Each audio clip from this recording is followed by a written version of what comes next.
Today is Thursday, July 29, 2021. Roland Martin Unfiltered, broadcasted live from the North Austin Muslim Community Center here in Austin, Texas. Day 2 of the March for Democracy. We, of course, have been covering this, and so we're going to give you a recap of what took place today. You'll hear from Reverend Jesse Jackson Sr., also from Reverend Dr. William J. Barber, Beto O'Rourke, and some of the protesters, the marchers here as well. In Washington, Congresswoman Sheila Jackson Lee was arrested today, protesting at the Senate Hart Office building. We'll show you some of the photos from Capitol Hill. Also on today's show, Texas legislators were on Capitol Hill speaking before Congress and also meeting with officials there. We'll talk to State Representative Symphonia Johnson of Houston. Also, a bipartisan infrastructure deal apparently is now done. $2.1 trillion also was approved by the Senate for Capitol Police and others. Also in St. Louis, the interim health director was cussed out and dogged for people because of a mask mandate. What the heck is going on? We'll hear from him. Also, attorney Gwynne Wilcox will be the first black woman to sit on the National Labor Relations Board. Plus, a crazy-ass white person in Mississippi. Wait till you show you what this cop did. Folks, with our jam-packed show, it's time to bring the funk. Roland Martin Unfiltered. Let's go. He's got it. Whatever the miss, he's on it. Whatever it is, he's got the scoop, the fact, the find. And when it breaks, he's right on time, and it's rolling. Best believe he's knowing. Putting it down from sports to news to politics. With entertainment just for kicks, he's rolling. It's on go, y'all. It's Roland Martin, rolling with Roland now. He's funk, he's fresh, he's real, the best, you know he's Roland Martin now.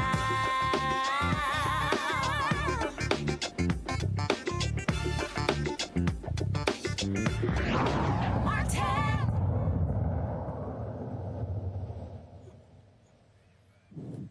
All right, folks, welcome to Roland Martin Unfiltered. We're broadcasting again from the North Austin Community Muslim Center here in Austin, Texas. This was the location for the end of the second day of the march. We, of course, live stream the entire event. If you want to see all of it, just simply go to Roland Martin, our YouTube channel, youtube.com/Roland S. Martin to see it. Guys, kill the music, please. I'm still hearing music, so please kill the music. Thank you very much. And so, like I said, we were actually covering all of this today and giving you a sense of what took place here. Folks were on the streets there. Give me 1 second, guys. I actually have a package that I put together. So let me know if you guys are looking or seeing my iPad. And so I'm going to actually show that in a second. We, of course, had folks. We had folks who were marching today, and like we said, we told you about yesterday. They operated in multiple shifts. And that's sort of how they were. How they were coordinated. We started at Good Hope Baptist Church in Round Rock. Ended up here at the North Austin Muslim Center. All right, and so here's a recap of what took place today.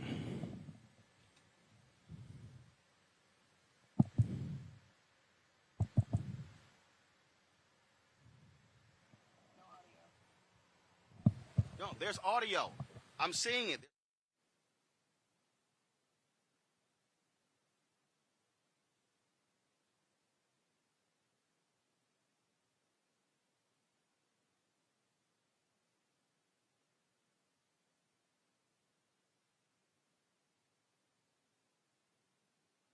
So I'm seeing the video. You should be getting audio. So let me do this here. Let's get this all straightened out, and then we'll handle that. I'm going to bring in my panel right now.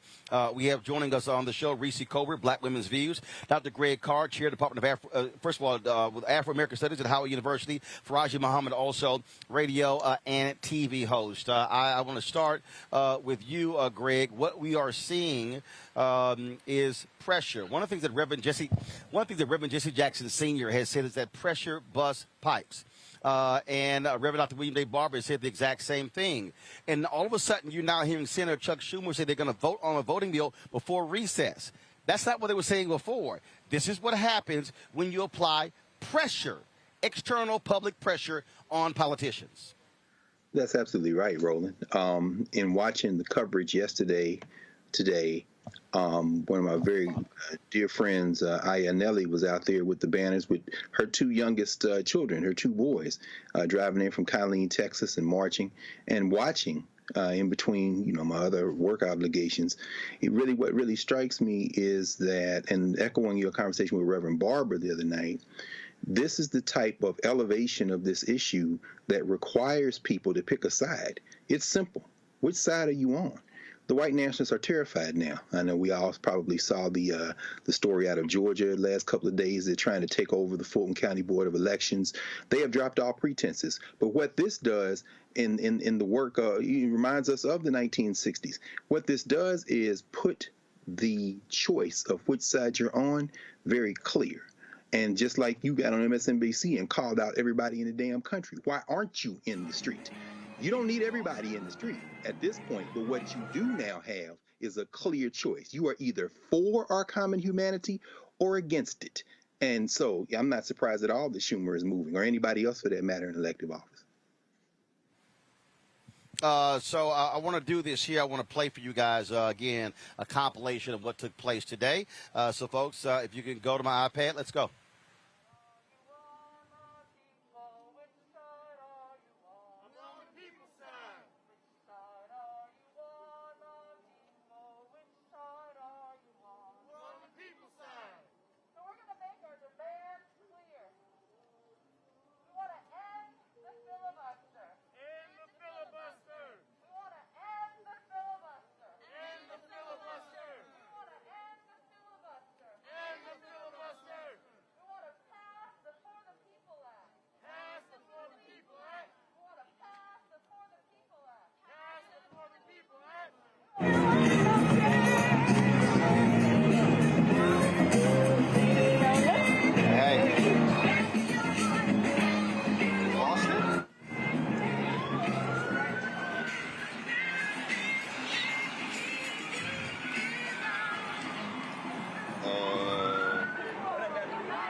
Today was a lot longer march than yesterday. Today was about 9 miles. Now, guys, stay with the video, please. Thank you. Today was about 9 miles. Here's my conversation with Reverend Jesse Jackson Sr.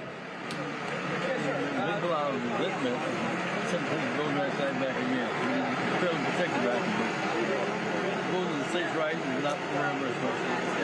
Renew it and reject it. It's like you don't have the constitutional right to vote, have the state's right to vote. Let's change that. I think that we're getting attention to the fact that people will sleep. So for the people who say marching doesn't mean anything, what do you tell them? It's a form of education. It's inspired by marching. Even the police get converted in time to be marching. We march right. It's security. We march. Armies march. We march too. Our march is effective. We march to change things. We'll adjust things. We'll maladjust it. We'll fight back. All right, then. Reverend Jackson, always good to see you. Thank you, Reverend. Keep going. Did you...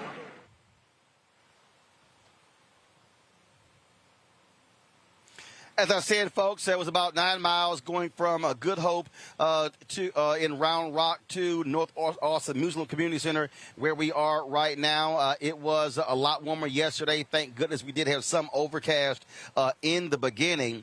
But that served us well. Spirits were high as well. Here are a couple of marchers. Just getting started. We're just getting started. But we're making change, and I think that fuels us every time. Every time the Reverend delivers good news on how we're making progress in D.C., like our steps get a little bit stronger. We're stomping our foot a little bit harder. Absolutely. Each step, one step closer to justice. We gonna get there eventually. It could be worse. It could be hotter. It could be, they could be trampling us with horses. None of that's happened. It's easy. Nothing. Tomorrow's going to be the last day before we go into the state capitol grounds on Saturday. And the whole goal is continues to bring attention to the issue of voter suppression in Texas and voting rights in the United States.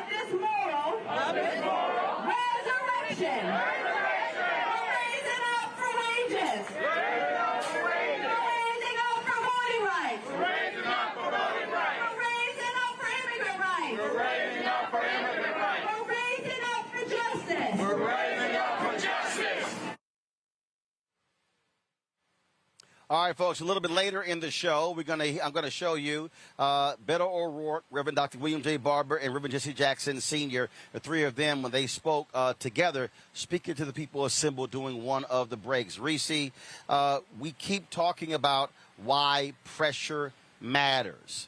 And you heard me ask Reverend Jackson, why does it matter to protest? It amazes me, these people who go, oh, these marches don't make any difference. Yet when you see 500,000 people in Hong Kong, when you see millions of people who were in Tunisia, who were in Egypt, who were in Libya. So it's amazing when I hear some black folks say that, like everybody else in the world got the memo and kept the memo and updated the memo. We got folks today who still go, oh, these things really don't make any difference. We have a complacency issue. And so I definitely think that one of the things that the marches do at a minimum is it does shake some people out of their complacency. And I think at a minimum, if you look at these folks to say, listen, I'm not willing to get out there in the heat. I'm not talking about myself. I'm talking about other people watching. If you're not willing to get out there in the heat, if you're not willing to march and grab that megaphone, the least that you can do is vote when it's time to vote. But pressure absolutely does matter, because what these politicians follow is they follow these stories that get the attention. If it's not getting an attention, if a tree falls in the forest, nobody damn hears it. And so the only way to keep this on the front burner is to do these sorts of things and show politicians that there isn't widespread complacency. So my hat goes off to all these folks, because this is grueling work what they're doing, and they're really putting their mouth and behind their actions, and that is so critically important. And one of the things I want to also emphasize is, even with federal legislation being passed, there still needs to be engagement from voters across the country at the local level to make sure that their vote counts, because gerrymandering is going to happen at the state level. Who knows if voting legislation will pass before that can be taken into account? But if people stay engaged at the local level, which people tend to check out at the local level, they check out at the state level, they check out during midterms, if we can change that tide, we can change that habit, then maybe we can start to see some real change. If we get complacent, if we say that it doesn't matter, all these voting rights is a black issue, or it's a fringe issue, it's a niche issue that isn't going to impact us, we're going to see drastic repercussions for that in 2022 when the Republicans have their way. And they have shown in 2010 and in other years that they can absolutely suppress their way into power. We can't just outvote them this time. If they're successful at gerrymandering these certain states, Texas being one of them, Florida being another one of them, there's nothing we can do at that point. And so now is the time to act and prevent that from even happening. Faraji, I guess I stated, we're broadcasting from the North Austin Muslim Community Center. One of the things that the Poor People's Campaign and Black Voters Matter wanted to do with this March for Democracy, they wanted people to understand that it was an interfaith coalition of people. There were Catholic priests who were marching. There have been folks who are Lutheran. There are people who are Muslim. There are folks who are Baptist. There are people who are white, who are black, who are Latino. And so we've had different people That is intentional on the part of Reverend Dr. Barber, because what he is trying to say is this can't just be a Christian thing. It has to be a broad-based coalition of people from different backgrounds. Oh, yeah, absolutely, Brother Roland. First and foremost, morality has no religion. Justice has no religion. Treating people fairly and equitably has no religion. What we're seeing right now is the manifestation of a worldwide revolution. I want to share with you very quickly what John Adams, one of the founders of this country, he said the revolution was effected before the war commenced. The revolution was in the hearts and the minds of the people. This radical change in the principles, opinions, sentiments, and affections of the people was the real American Revolution. And so when you're talking about bringing those folks of different faiths and different socioeconomic backgrounds and really having, planting a seed in their minds and their hearts and their spirit that they want to change this country fundamentally, that's a revolution. You don't need to have, one of the big things, and I think one of the big fears that the United States of America has an issue with, is the fact that when people become awakened to what has been happening to poor and oppressed people in this country. And once the awakening happened, once there is a moral consciousness that has been pricked, then guess what's going to happen? You're going to start shaking people up. You're going to make people afraid, especially the leadership of this country. So this is a revolutionary move. And I want folks to know this very quickly. I want folks to not be concerned about the numbers, because we often get tied up in the numbers. You talked about some of the big numbers, but you know what, Brother Roland, Dr. Carl Reese, we all know the numbers start small and then they grow. So you see a few hundred people walking down the road in Texas and you say, oh man, that's not going to create nothing. But look at what has happened when you put this demonstration compared to the demonstrations that may be happening in other places around the country. It's just like it's so reminiscent of what we saw in the civil rights movement. The civil rights movement wasn't mass gatherings all the time. It was small demonstrations, grassroots organizing on this level that created the culture and the network for us to have what we now call the civil rights movement. But it really starts in the hearts and the minds of the people. It starts with people saying enough is enough. People are tired of white supremacy. People are tired of injustice. People are tired of just this political division that we're seeing in this country. And Dr. Barber said it best, you're fighting for the soul of America. Now, depending on where you stand on the spectrum, you might say America has no soul to be saved. But the reality is that we live in this country in present day 2021, we have to say enough is enough and do something to ensure that the generation coming behind us don't become burdened with the same madness that we're fighting now.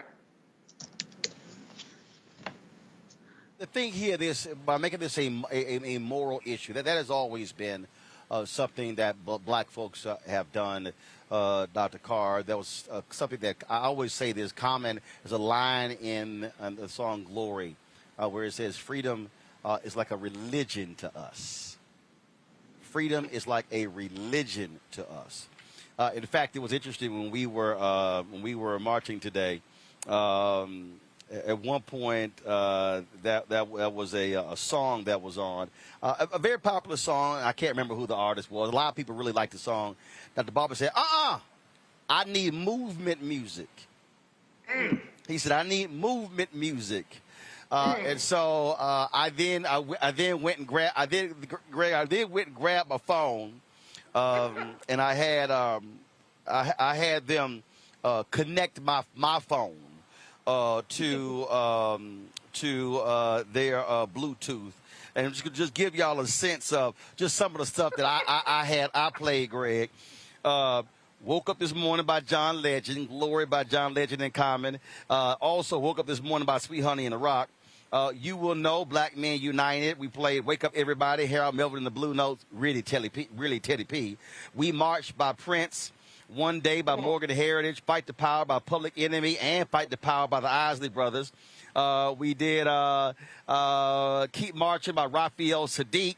Had to hit some Marvin Gaye, What's Going On. Of course, I had to play some Curtis Mayfield and the Impressions, Keep On Pushing. Then dropped the OJ's Put Your Hands Together. People Get Ready, the Impressions. Had to go ahead, had to do that one. And then there were a couple of more that we played. And so Rem Barber said, see, he said, I knew you would have some movement music. He said, on your phone. Yes, sir, brother. Well, I mean, I'll be quite honest with you. America doesn't have a soul, Brother Faraji. What America has is people who live in it. And as you say, we are hostage in this settler state unless we do something to intervene. And as you know, Bob Moses has been heavy on all our minds. I heard Reverend Theo Harris lead out with a remix of Which Side Are You On? And she dropped Ella Baker's name and Bob Moses' name. And that eclectic playlist you just read off includes movement music that would get me going. Certainly, I would love to hear Curtis Mayfield, If There's Hell Below, We're All Going to Go, because I don't think that you can necessarily appeal to the soul of a place that has no soul. But I think the larger point, and this is very important, is to understand, as you say, when these numbers begin to swell, they will reflect the fact that there's something that you talk about during the Black Power movement called operational unity. We all don't have to agree. One of my favorite groups and formations out of that Black Power movement, civil rights Black Power movement with those young people in SNCC were the SNCC singers who became the Harambe singers. And every time I'm around them, I've got a 4-disc set. Oh, yeah. Of freedom songs from the SNCC singers and others, and that makes up a significant part of my Black Power playlist. Oh, yes, sir, brother. And so you have, and that's that classic Smithsonian list. And so you heard many times a song that I always ask them, Chuck Neblett, one of my favorite SNCC singers. I saw Chuck in Selma right before the COVID thing hit, the last Selma Jubilee. And I said, Chuck, man, do y'all mind singing Governor Wallace? And tell that story, brother, to these young people. They had young people. Rose Teray had them there. We were in Montgomery, and she was there with a lot of the young people, and in Selma, teenagers. And so he told that story. See, the movement music is generated often by the young people, and they're taking the music of their time. During that period, it was doo-wop. So they made this Governor Wallace song. He said it was kind of, have you read in the paper, shoo-doo-be-doo-be-doo. And then they get Governor Wallace, oh yeah, you never can jail us all. Chuck said, when I looked out on the steps of the Montgomery Capitol and saw all them people, and I'm thinking now about Saturday in Austin, y'all. He said, this coming Saturday, he said, I looked out and I said, shit, Wallace can't put us all in jail. And that's when they came up with the lyrics to Governor Wallace, segregation's about to fall. You can't put us all in jail. The reason I raised that is because Bob Moses said this in an article he wrote in 2010 on the question of constitutional property versus constitutional people. He says this country is set up around property, and black people were brought into it as property. He said, but what we saw in Mississippi was real constitutional participation by people who didn't wait on words to give them any notion of their humanity. And he said, you go in the halls of Congress, you try to pass civil rights legislation, you do the voting. He says, but while you're doing that, there are 3 things that make this work.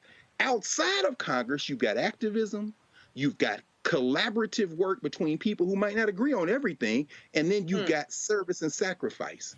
And the thing about Bob Moses, it was always clear with him and that whole generation, finally, was that as they are participating in it, they're building the type of society we want to live in.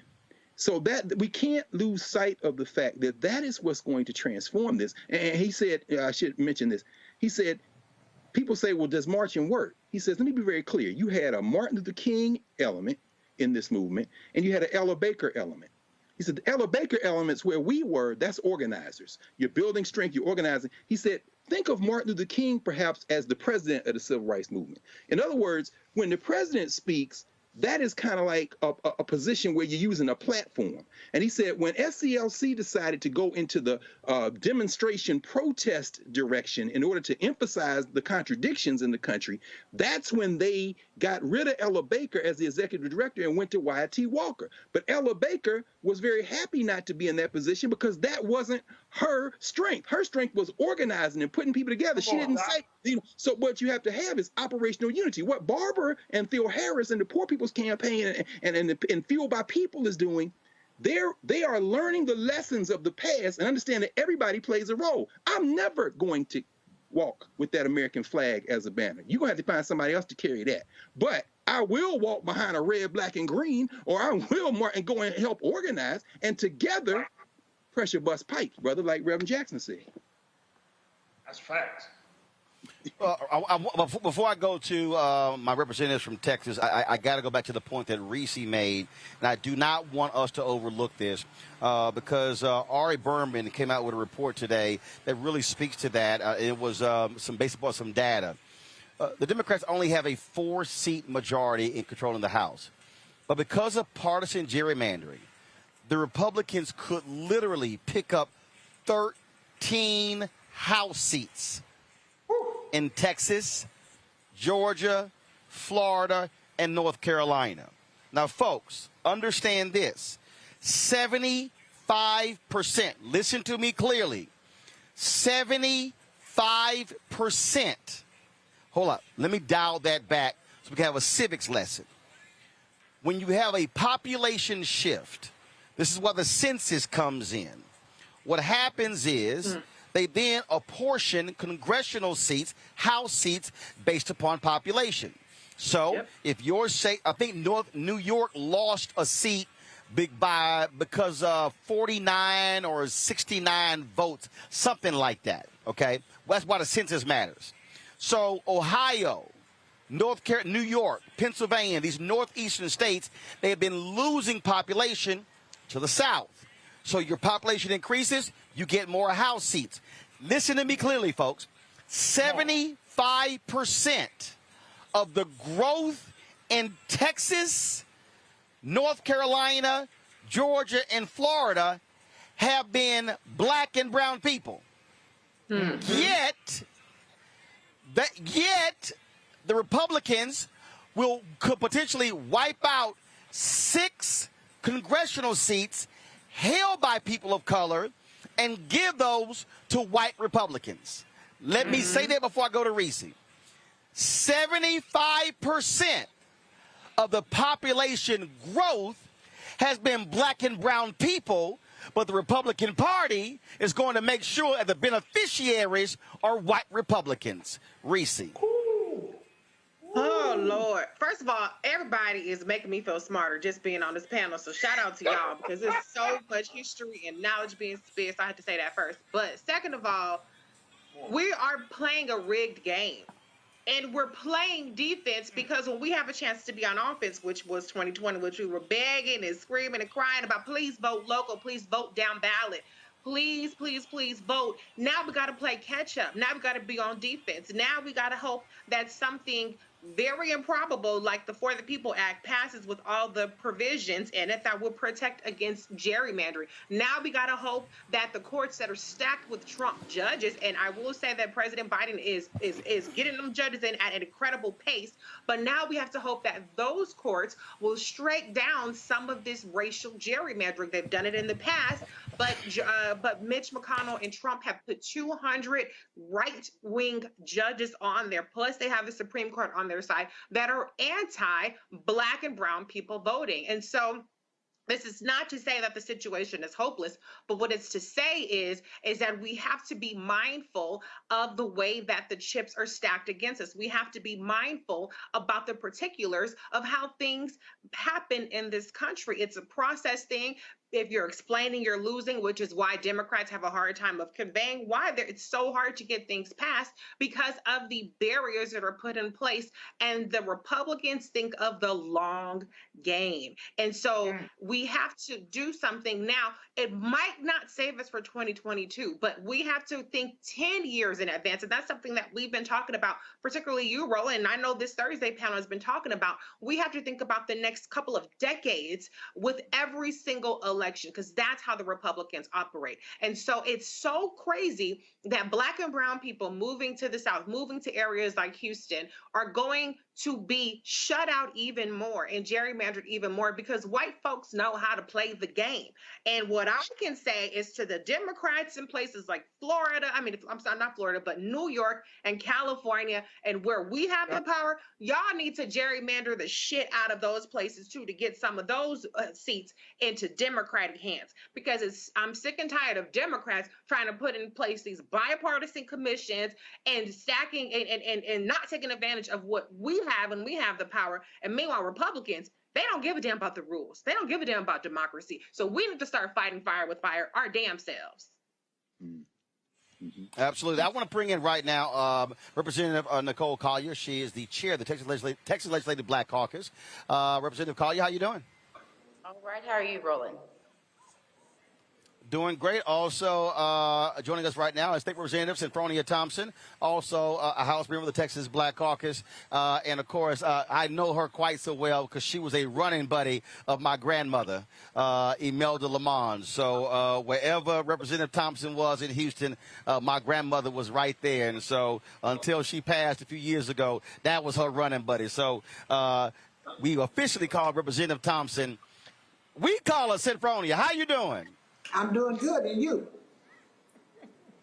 I'm doing great. First of all, y'all were testifying on Capitol Hill today. Tell us how that went, and what are you hearing from Senate Democrats? Are they getting the message? Are they feeling the pressure? Are they now understanding the gravity of this? We just talked about how they could literally run the table with partisan gerrymandering.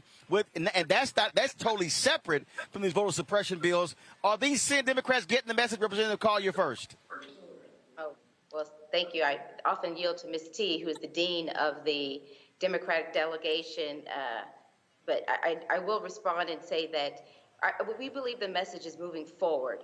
It's not where we want it to be before the deadline. So the special session ends August 7th. We need action by then. It's unlikely that Congress will be able to take up the measures that are needed to provide the oversight and the protections for Texans' freedom to vote, but they're moving forward and they're still talking. So that's always a positive, that's positive for us so that we can keep this message going, because this attack is not limited to Texas. This is happening all across our nation. They don't want us to vote because our numbers are growing. And the way that they stay in power is that they change the rules. They keep moving the needle further and further when we get closer and closer. So we've got to keep moving forward ourselves. Now, one thing is we can't out-mobilize racist gerrymandering. That's something that Reverend Barber said. And he is so right.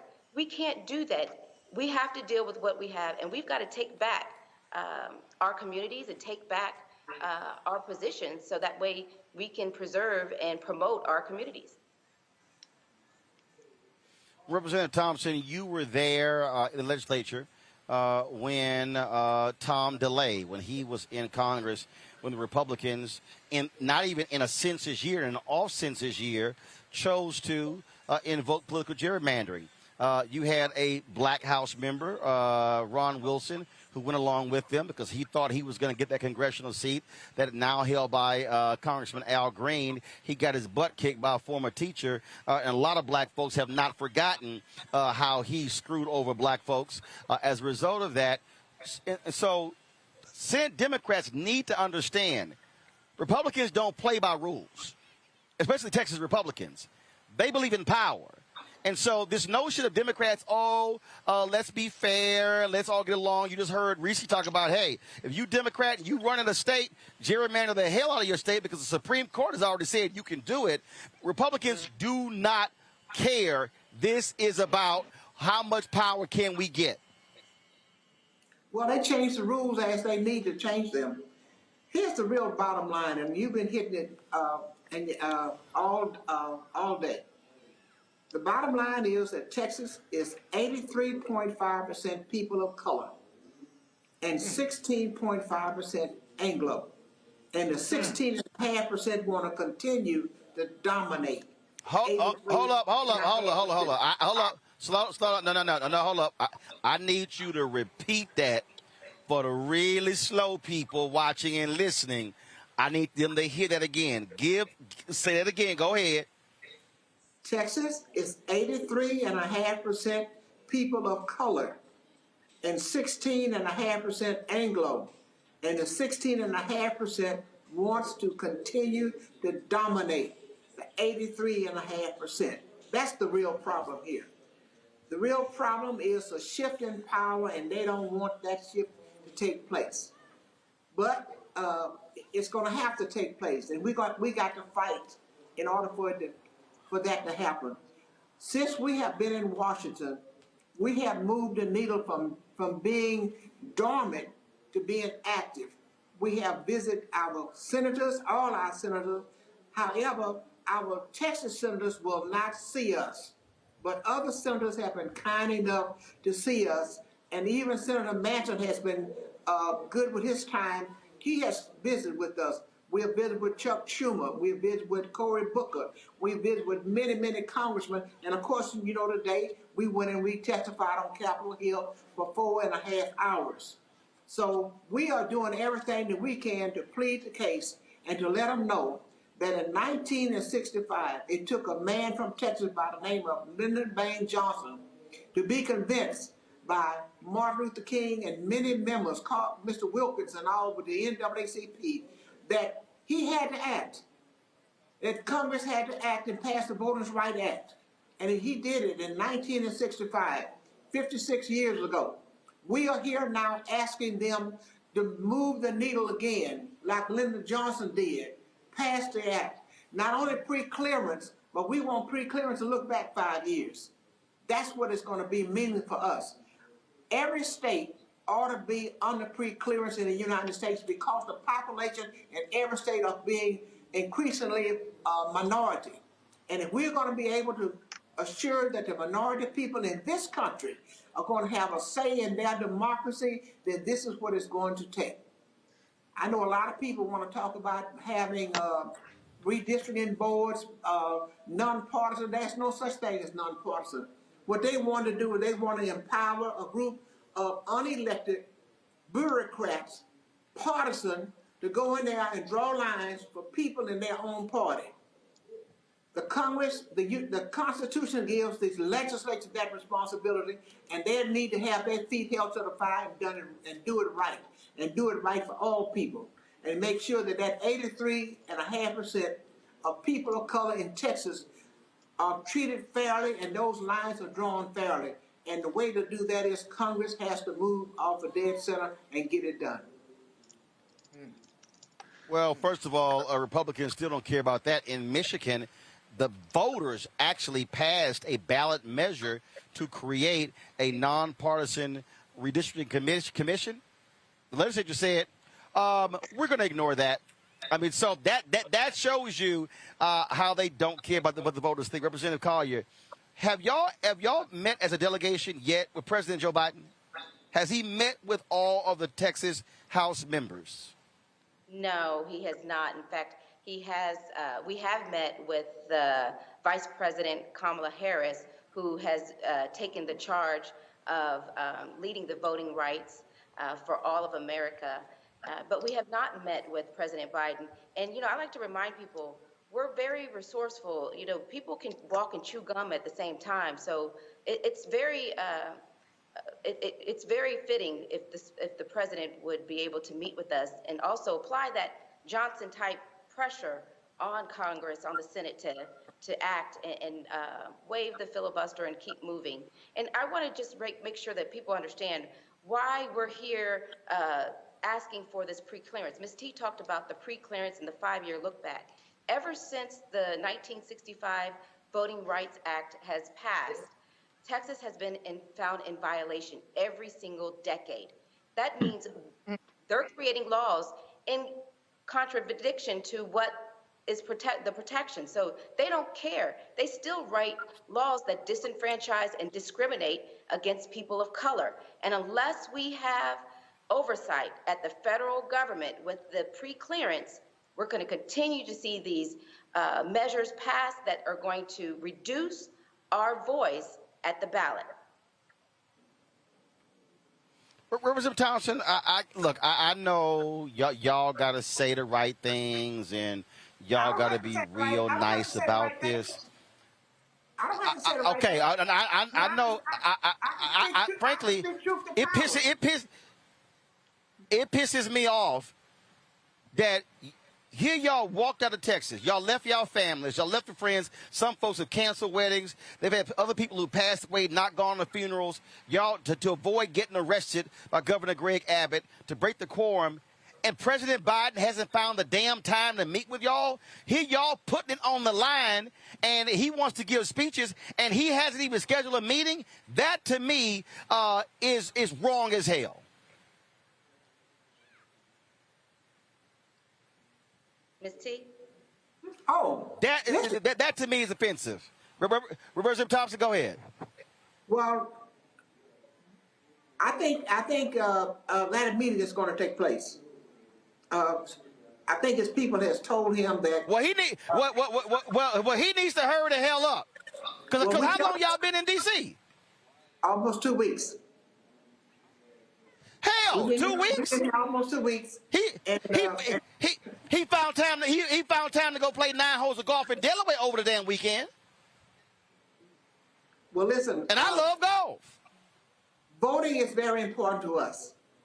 And we welcome the opportunity to meet with the president to plead our case. We're looking forward to it. We're not going to give up trying to meet with him. We want him to know how important this is and how urgency it is.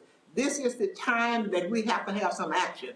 And we are doing everything that we can to make sure we contact all our friends to make sure that it's happening.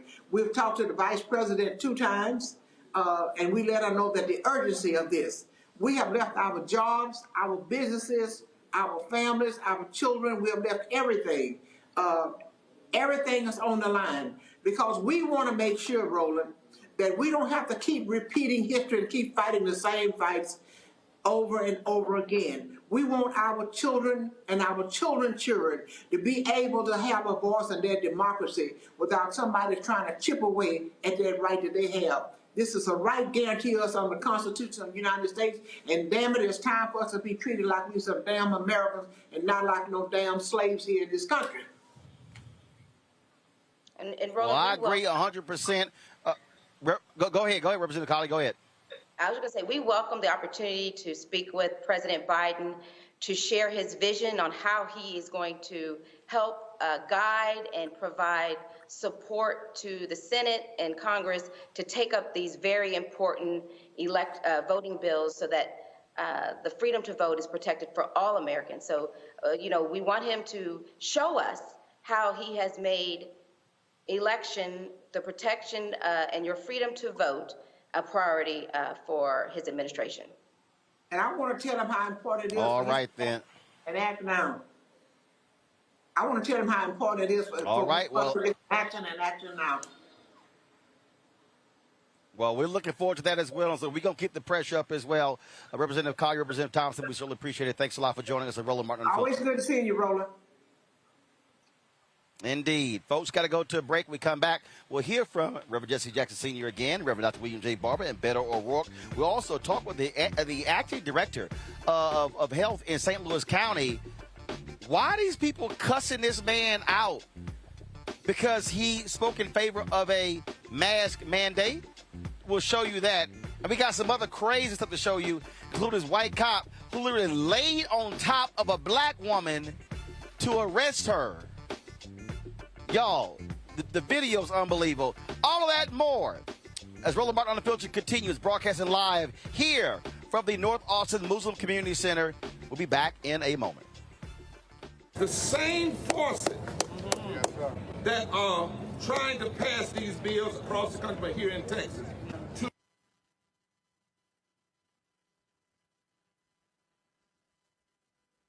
to, yes, suppress, to stop, to undermine the vote. The same folk that block you from having living wages are the same folk that wouldn't fix your utilities problem.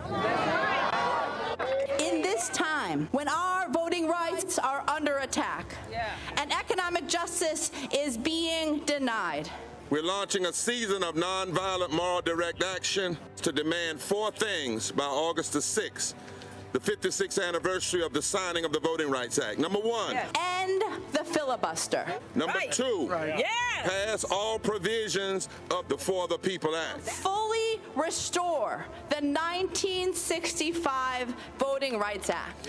And number four, raise the federal minimum wage to $15. Pass the For the People Act. That is the last best hope for voting rights, not just in Texas, but Georgia and Florida and about a dozen other states. Pass the John Lewis Voting Rights Bill and the For the People Act. Let our people vote. The Latinx community is the rising electorate in Texas, and our representatives are threatened by these shifting demographics. Our pathway to citizenship, to a living wage, depend on our access to the ballot. This is not just a black issue. That's right. This is a moral, constitutional, and economic democracy issue. Poverty is reinforced by public policy. And what happens in Texas, as well as in America, we create policies that perpetuate poverty, and then we criminalize the poverty that we create. There's only so much we can take, and it's time for us to stand up and speak loudly against what's happening here. I think in Texas that it is time for a Selma-like. I think we ought to march from Georgetown to Austin. And we ought to come to Austin, but we ain't coming to Austin just for Austin. We come to Austin to save the Washington, D.C. Which side are you on? And don't tell us you can't do all of this. You must do all of this for the soul and the heart of this democracy. Forward together! Forward together! Forward together! People our age have lost the ability to focus the discipline on the art of organizing. The challenges, there's so many of them and they're complex, and we need to be moving to address them. But I'm able to say, watch out, Tiffany, I know this road. That is so freaking dope.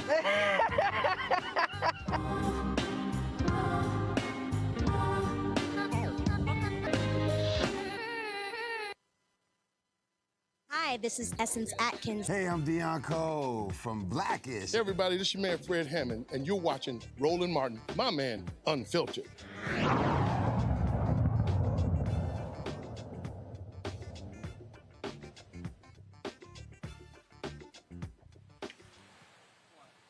All right, folks. Of course, we're here at the North Austin Muslim Community Center. We told you we had an opportunity to live stream today's march. And at our second stopping point, well, they stopped to get some rest, drink some water, use the restroom. They heard from Reverend Jesse Jackson Sr., Reverend Dr. William J. Barber, as well as Beto O'Rourke, all who've been involved in organizing this particular march. I wanted to show you what they had to say. Here we go. We have an embodiment of the fight before. Y'all may not know this, but on the day the March on Washington happened, Reverend Jackson was in jail in Greensboro and left there. The histories are connecting, y'all. It took a moral fusion movement. Then, go back and look at those pictures from Selma to Montgomery. They look just like this march, isn't it, Reverend? Black and white, young and old, Jews, Muslims, Christians. And as he said, it's making an impact. So I'm honored that he would leave D.C. and come and join us, even if it's for a small, whatever point he decides to walk. And Reverend, there's some folk out here that said when some of us may not want to walk all the way, they'll let us lend them their legs. So somebody out here will lend you their legs. But we're thankful. We're going to take a little bit of a break. Now, I don't want y'all to get too busy. But Beto, I got to tell you, it is incredibly powerful to be with Reverend Jackson here in Texas today. He is everywhere that the fight needs to be fought. He's everywhere to encourage those who are marching right now, who are standing up for the most fundamental right that we can have as Americans, the right to vote. And I want to tell you that this is not something new. As Bishop Barber just said, during the March on Washington, Reverend Jackson cared enough about this country that he was willing temporarily to lose his freedom and be behind bars because it was that important and that urgent and that necessary. And it was that leadership by 1965 that gets this country the Voting Rights Act and pushes President Johnson to use his political power to do it. All of us marching today are marching in the tradition of Reverend Jackson, and we are going to push President Biden to use his power to pass the For the People Act and ensure the right to vote for every single American.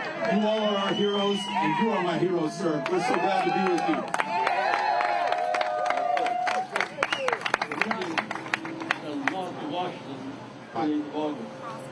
I think we should be in state capitals on that day, because it's actually in the state capitals. But another thing is supposed to watch that was people in jail in 20 cities that day. That's right.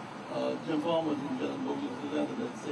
The fact is, enough of us are watching and state capitals at the same time. At the same time. We have the right. We have the right. To march, fight. Change the Senate. Change the Senate. Change the Senate. Change the Senate. When you beat these guys in there, what's his name? McConnell. Now, did y'all hear that? The Reverend Jackson. And what we're saying is, the Senate goes home. Now, they're talking about staying, and now they're talking about doing something, Reverend, because we're marching. But if things are not where they ought to be, yes, there ought to be some things in D.C., but there ought to be stuff happening in state capitals. And we're talking about that. We're going to talk, Liz and I and Reverend Jackson, about that. You know, folk might be in D.C. on that the day before, we might be in West Virginia. But all over this country, put this out, media, that the Poor People's Campaign and the 40 organizations that are here, Reverend Jackson, Beto, Reverend Liz, we are saying that there needs to be marches on every state capital saying end the filibuster, pass every provision of the 40 People's Act, restore the Voting Rights Act, pass $15 living wage, and ensure the protection of our immigrant brothers and sisters. Everything happens from the bottom up. From Austin up, from Greensboro up, from Birmingham up, from Montgomery up, from Jackson up. That's how movement takes place. So that's why we're here. To the media, be reminded, because I already had a question today, we limited this part of the march to 125 people for safety. We could have a whole lot more, am I right? We had to turn down people. But everybody's welcome to Austin. Everybody's welcome on Saturday. And we just announced, Brother Beto, myself, Brother Liz, the campaign, that Willie Nelson is going to join us for a special freedom concert in Austin. So media, you got to hear, in Austin. And we're calling on other artists who can't come. Everybody needs to stand up. I got a call last night, Reverend Jackson, where's Roland? I told him we want Chris Paul's number so we can text him and email him and ask him to talk to Senator. We need Jerry West, a major supporter of Manchin, to talk to him. But we need the president. Yes. If the president will come to Texas, go to Arizona, go to West Virginia, and then get the speaker and the Senate leader to call him to the well of the Congress and say we got to protect the infrastructure of this democracy. We can do both at the same time, physical infrastructure and political democracy. It's no reason it can't be done. In fact, if it's not done, you're going to have more than bridges crumbling. You're going to have the democracy crumbling. Now, before we get started, don't y'all do too much of this, because I don't want you to be too tired. But we learned a long time ago, and Liz always reminded me, in the Poor People's Campaign, we know how to dance. You see it seems like it is wrong. But there is one song that says Fight the Power, that it's a song from the 70s. Just give us 30 seconds. Is my man up there? Has he seen me? He got me? Or either got to give the people what they want. I really would like that if you got to give the people what they want. You got that? OJ. How many of y'all know about the OJ? Now don't y'all wear out and get the tearing on and stuff. Yeah. I can put that on the resume. Uh-oh. When y'all hear something say tick, tick, tick, tick, tick, in a minute, that means the song is coming on. We're going to have talking to regional press today, and then we're going to be talking, have a press conference tomorrow. Uh-oh. Don't go too hard because it's hot out here. Uh-oh. Not too much. Don't hurt yourself. Don't hurt yourself. But you got to have a little bit. You got to have a little bit in you. Come on, put those flaggers in the sky. Come on, put those flaggers in the sky. Wave that flag.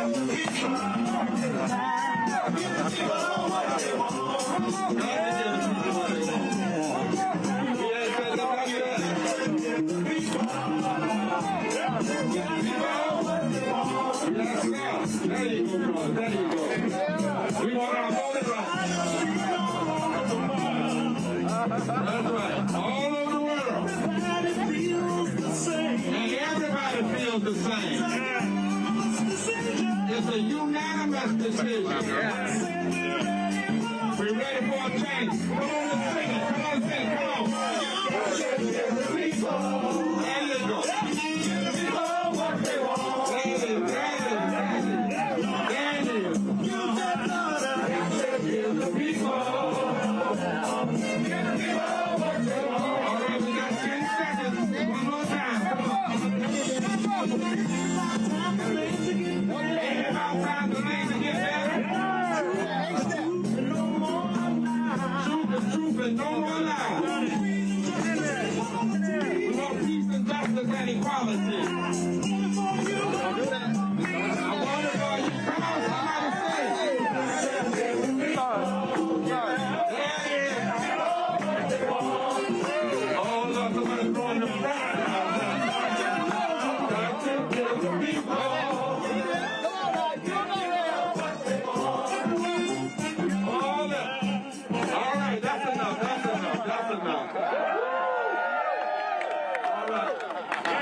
See, I told Reverend Jackson to stop throwing them little mega hooks up there, but it's all good. We always have a good time.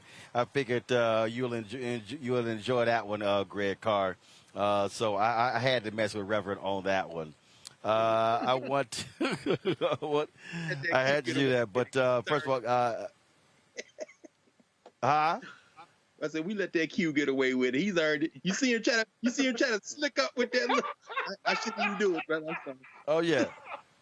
He tries it every time, but I always gotta check him. So, but we're certainly glad to see Reverend Jackson out here, folks. Let's talk about what took place in St. Louis County, where these folks lifted their mask mandate. They voted. These people just beyond stupid. The Delta variant is going crazy. Massive number of cases we're seeing in Florida and Mississippi, and these folks, largely white conservatives, are just totally freaking out as a result of this.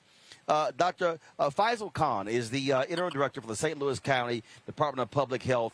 And, folks, he wrote a piece detailing the kind of names these people called him. Everything other than a child of God. He joins us right now. Dr. Khan, welcome to Roland Martin Unfiltered. Thank you, Roland. It's a pleasure to be here. I read your piece, and I just sat there and I said, again, for folks with language, someone call you a cunt? They were calling you those type of names because you were speaking, because as the public health director, your job is to save lives. It's the health of the public. That is correct, Roland. It was a very disappointing and disturbing turn of events. And, once you've whipped up a crowd of people into a frenzy and played on their worst fears to stoke hatred and anger and then redirected them at government officials, things escalate very quickly. So it was an experience that left me shaken momentarily. And so, was it was it during testimony or afterwards, or have people been calling you and emailing you with these vile attacks? So basically, as a public health official and as a public official, it is my responsibility to go to the county council, the legislative body, whenever I'm asked to, and explain the rationale and the data for public health policy. On Monday, this past Monday, St. Louis County imposed a mask order on our recommendations, my recommendations, based on the alarming data that we were seeing related to the Delta variant. And so I was asked to go to council on Tuesday evening. I was invited there by a member of the council to present information and explain the rationale for imposing the mask mandate. I went in prepared to do just that, but what I walked into was a situation where hundreds of people had been whipped into a frenzy at a political rally outside the venue prior to the meeting, and then brought in. So as I looked around, I saw a sea of angry faces. People were clearly upset and fired up. Hardly anyone was wearing a mask. That alarmed me more than anything else because I feared for that event becoming a super spreader event. And so it just went downhill from there. Clearly, this was an orchestrated political theater. It wasn't meant to be an exchange of knowledge or information. We are seeing this all around the country, led by Fox News, OAN, Newsmax, these conservative talk radio hosts. You had this conservative talk radio host the other day who's actually in the hospital right now on a ventilator because he got COVID. And now all of a sudden his tune has changed, and he wasn't an anti-vaxxer, but he was damn near close. That's the kind of thing that we're seeing. Unfortunately, Roland, the public discourse in the country over the last 18 months since the pandemic first hit us has just gone from bad to worse. This public health emergency, the worst that we have seen in 100 years, was unnecessarily politicized, and public health officials and scientists have been victimized and identified as public enemy number one. I don't count myself in that list. I'm not important enough or significant enough. My idol, my role model, the man I followed into public health is the patron saint of public health, Dr. Anthony Fauci. And he has been subjected to 10,000 times as, worse abuse. So we really are not in a happy place or a good place right now. People have formed strong opinions based on their political ideologies to the point that the simple act of wearing a mask when you're indoors somewhere around people that may or may not pass or transmit disease has become a political statement. That is a sad reflection on where we are today. And from your position, can you explain to people watching why cities and counties are going towards telling people, even if you've been vaccinated, wear a mask? There are some who believe that the vaccination makes you foolproof. It doesn't. No, sir, it does not. That is a very good question, Roland. And I explained this with an analogy of, a battlefield game, which are popular with youngsters these days. The enemy that we're fighting is the virus. The enemy keeps changing its battle strategy and its tactics. It keeps introducing new weapons onto the theater of battle. We, as the defenders of health, have to adapt our strategy and evolve it to match that. And so the situation that we were in November 2020 was not the same as the situation we found ourselves in May 2021, and that's not the same as the situation we find ourselves in July 2021. So when people say, well, you told us this back in March, and now you're telling us this in April, so you don't have any confidence in the vaccines, etc. No, that's not true. This is an enemy that is a shapeshifter, and it changes and adapts and wreaks havoc in many new ways, and we have to be nimble enough to respond to that. And it's amazing that people don't understand that, and I mean, they still attack Fauci by saying, well, you told us no mask, and it's like, well, things change, things evolve, and you and others, y'all are trying to keep up because people who don't do this for a living don't realize how when it goes from one person to the next, it changes and mutates and looks totally different down the road. And we actually had scientists on this show in May of last year saying this was going to happen. Right, and I would warn anybody watching, this is not the end. We are right in the middle of this battle. There are more mutants on the way. They are already hitting parts of South America. Let us familiarize ourselves with the word lambda and pretty much every alphabet in the Greek, every Greek letter after that, pretty much, because that's what viruses do. They find susceptible hosts and communities, particularly amongst unvaccinated or naive individuals who refuse to take precautions, and they cause disease, and they mutate, as you said, and throw off new variants all the time. Well, this is, it's unfortunate that you were attacked the way that you were attacked. I'm glad to see that you're standing strong, because the reality is there are those of us out here who appreciate folks like you, people who are committed public servants who are trying to do their best to keep more of us healthy and alive, as opposed to going to funerals. Thank you so much, Roland. I really appreciate it. I appreciate it. Thanks a lot, and good luck. Thank you, sir. Reese, these people are losing their damn minds. I mean, these folks are, and look, every day I'm seeing nurses and doctors posting stuff of individuals who are laying up in bed. One guy, 24 years old, he was trashing the vaccine. Now he needs a double lung transplant at 24. Yeah. We showed a 34-year-old brother who was tweeting. He said, I got 99 problems. The vaccine, not one of them. The mask ain't one. Guess what? He dead. No. He said the vaccine wasn't one. He was dogging it, trashing it. Guess what? He dead. Mm-hmm. He died. We told a story the other day. I mean, we hear more of these stories, but what gets me is the folks who are just, now I'm not putting a mask on. Was it you, Reese, who tweeted, well, your ass put some pants on when you go into a store? No, that wasn't me, but that's good. No, I forgot. Somebody tweet. I swore it was you, because there were no F words with it, so they wasn't you. But somebody but somebody tweeted. They said your ass put pants on, you put shoes on. What the hell? Right. Here's the thing, Roland.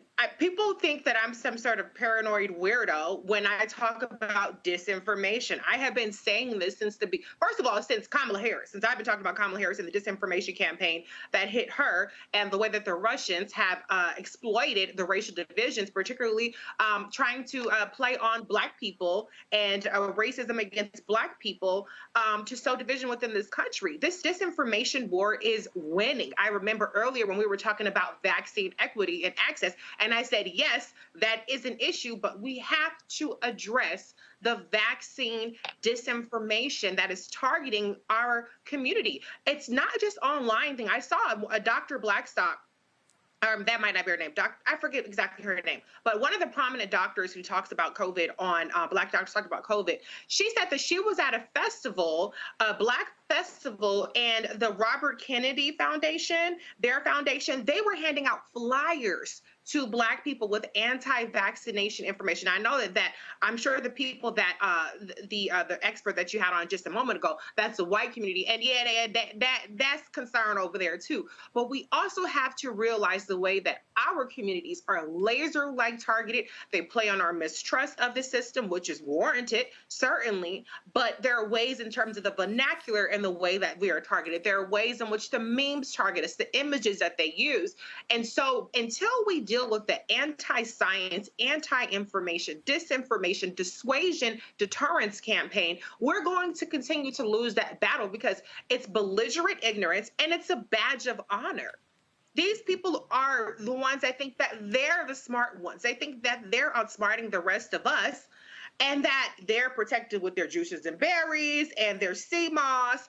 And that's good. Keep your immune system up strong, baby, if that's what you want to do. But you need the damn vaccine as well.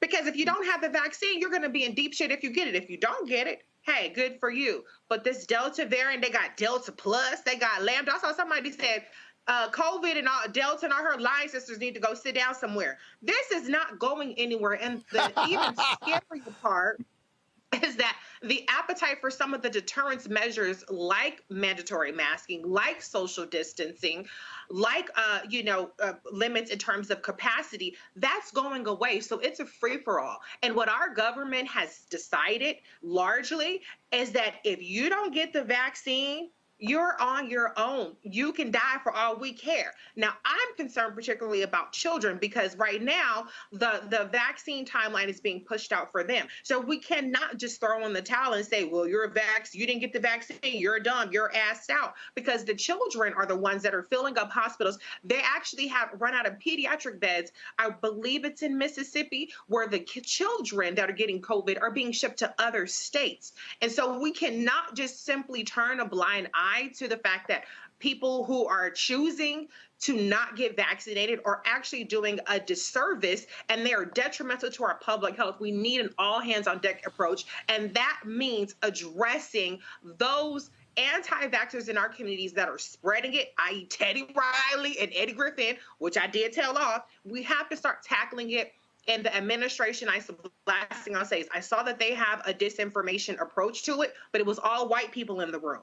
Those white folks don't understand the way that Black people, Black Twitter, Black Instagram, or Black Facebook are being targeted, and they don't know the way that it's communicated in a way to appeal to us. And so we really, really need to start talking about this disinformation because it's killing us. Black people, our life expectancy is going down. Our outcomes are far worse. We have the highest hospitalization rates, the highest mortality rates. This is not a game, people, and we're losing right now. Mm-hmm. Faraj, yeah, I think what is so sad are many of these public servants who working in health who never get any shine, never get any attention. Folks ignore them. I mean, they're dealing with death threats. They're dealing with people who are yelling and screaming in their faces and attacking them, and their job is I mean, we played the clip from that idiot white supremacist Senator Tom Cotton of Arkansas, who actually criticized public health directors for advocating for public health. It's literally in their title. Yeah, and I think that when we have this conversation about public health, we do have to keep in mind, Brother Roland, Reese, and Dr. Carr, that public health in this country has failed the American people so many times. And it's not just about Black folks. This is talking about brown folks. We're talking about white people. We're talking about indigenous communities. The public health in this country has become so corporatized to the point that people don't know what to believe. It's hard to put trust when profits is more valuable than people's lives. You know, I ran across some information saying that, and I think it was either Moderna or Pfizer, but they were talking about the fact that their bottom line, or Johnson & Johnson, I'm sorry, talking about the fact that their bottom line went up $2 billion. I mean, and then, you know, Pfizer puts out this data stating that, you know, that folks may need, you know, another booster shot when it comes to this vaccine.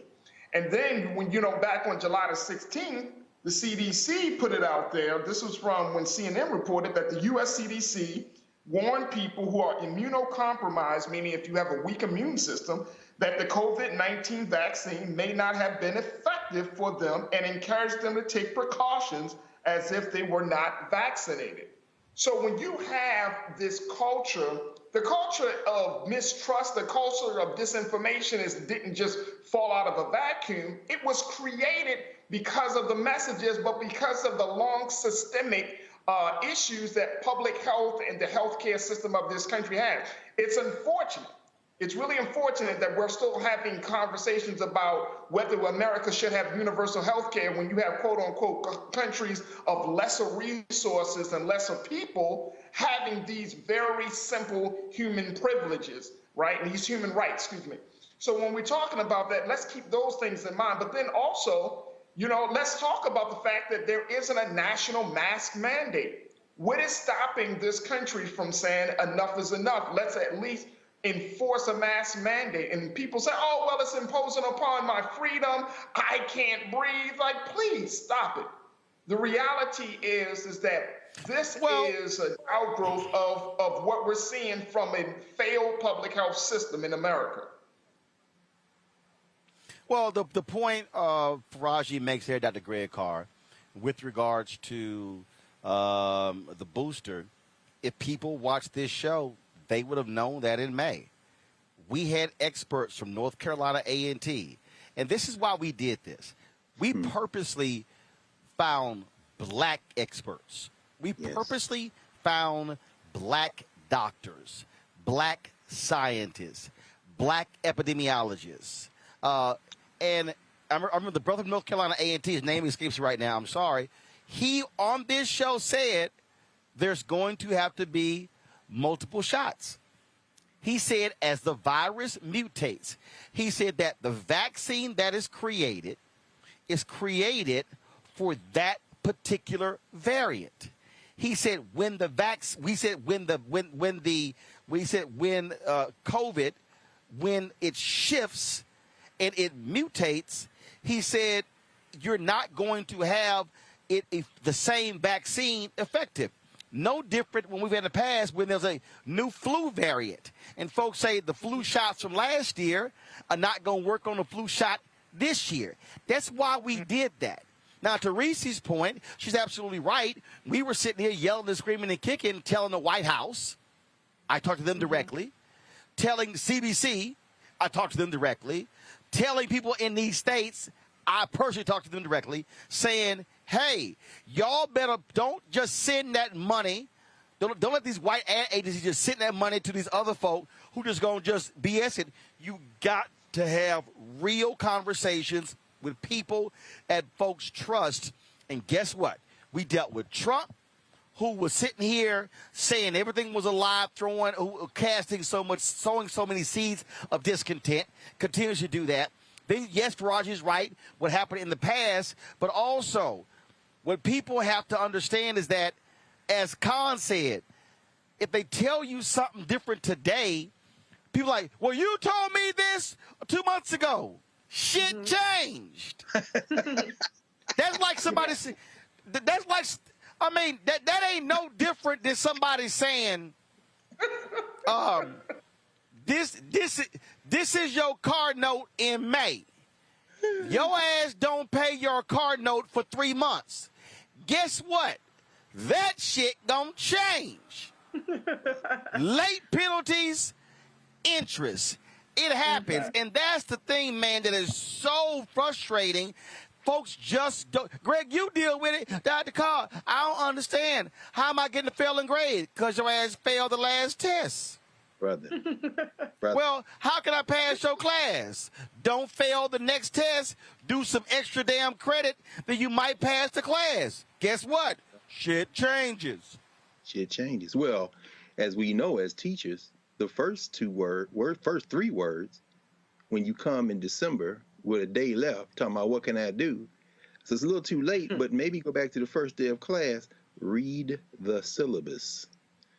So, you know, ignorance is perhaps the most powerful thing in human social organization, brother. They had, 40-some thousand people up in the Mercedes-Benz Dome to hear this boy, to watch this boy dance to his own music down there in Atlanta. So, No. Hold on. An unfinished album. Go ahead. Well, I don't even know what. I know he's living down there in the damn dome. He at the side. I mean, so ignorance.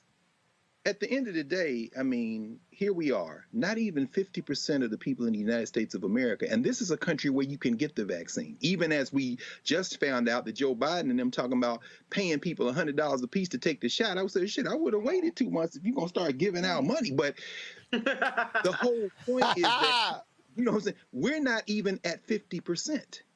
And 2/3, well, as you say, 2/3 of Vermont is fully vaccinated, but in Alabama and Mississippi, just over 1/3 of the people are vaccinated. And Kay Ivey down there throwing her own white nationalist kin under the bus. I can't tell them what to do.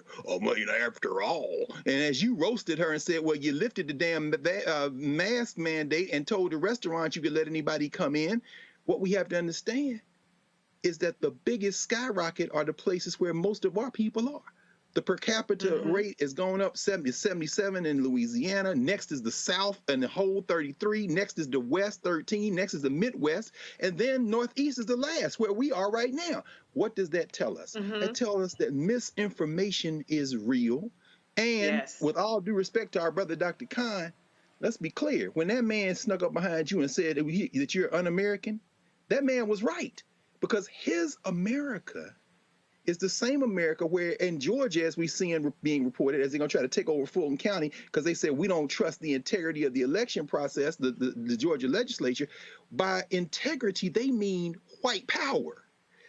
You understand? So when he says you're not American, a man who has worked in public health in Vietnam, Pakistan, South Africa, Australia, the People's Republic of China, Zimbabwe, Botswana, and all over the United States, when somebody steps up behind you and says, you're not American, what they're saying is, when I see somebody with a mask, that's somebody trying to take away my white power. And I will defend white power with my life. I am 150% okay with that. You can die to defend white power. But the problem is my mama's in Texas, see? And even though she's been vaccinated, my niece is just at the age where she can get the shot. What I don't want you to do is die and poison her. Now, you die on your own. I have no problems with that. I'm okay with that.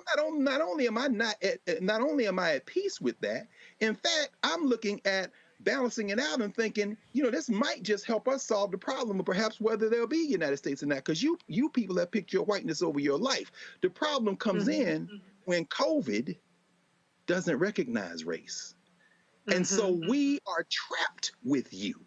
So now, whether the federal government says you got to have a shot to come back to work, whether private industry and the schools say you got to have a shot to come back in, the hammer getting ready to get dropped now. And you're going to have, in the words of our sister, you about to lose your job. Get this dance. And I'm okay with that. Fire these hillbillies. Or we're going to have to make another set of choices in this country.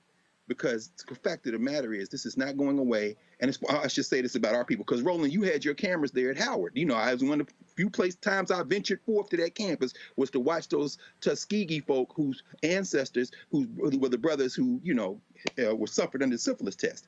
I have a real problem with the ad council and that whole campaign. The problem I have is that y'all are tone deaf. This is the Tuskegee experiment in this regard. This isn't about the specifics of whether or not those men were infected with syphilis. They were not by the government. It was left untreated. The problem is we don't trust the government.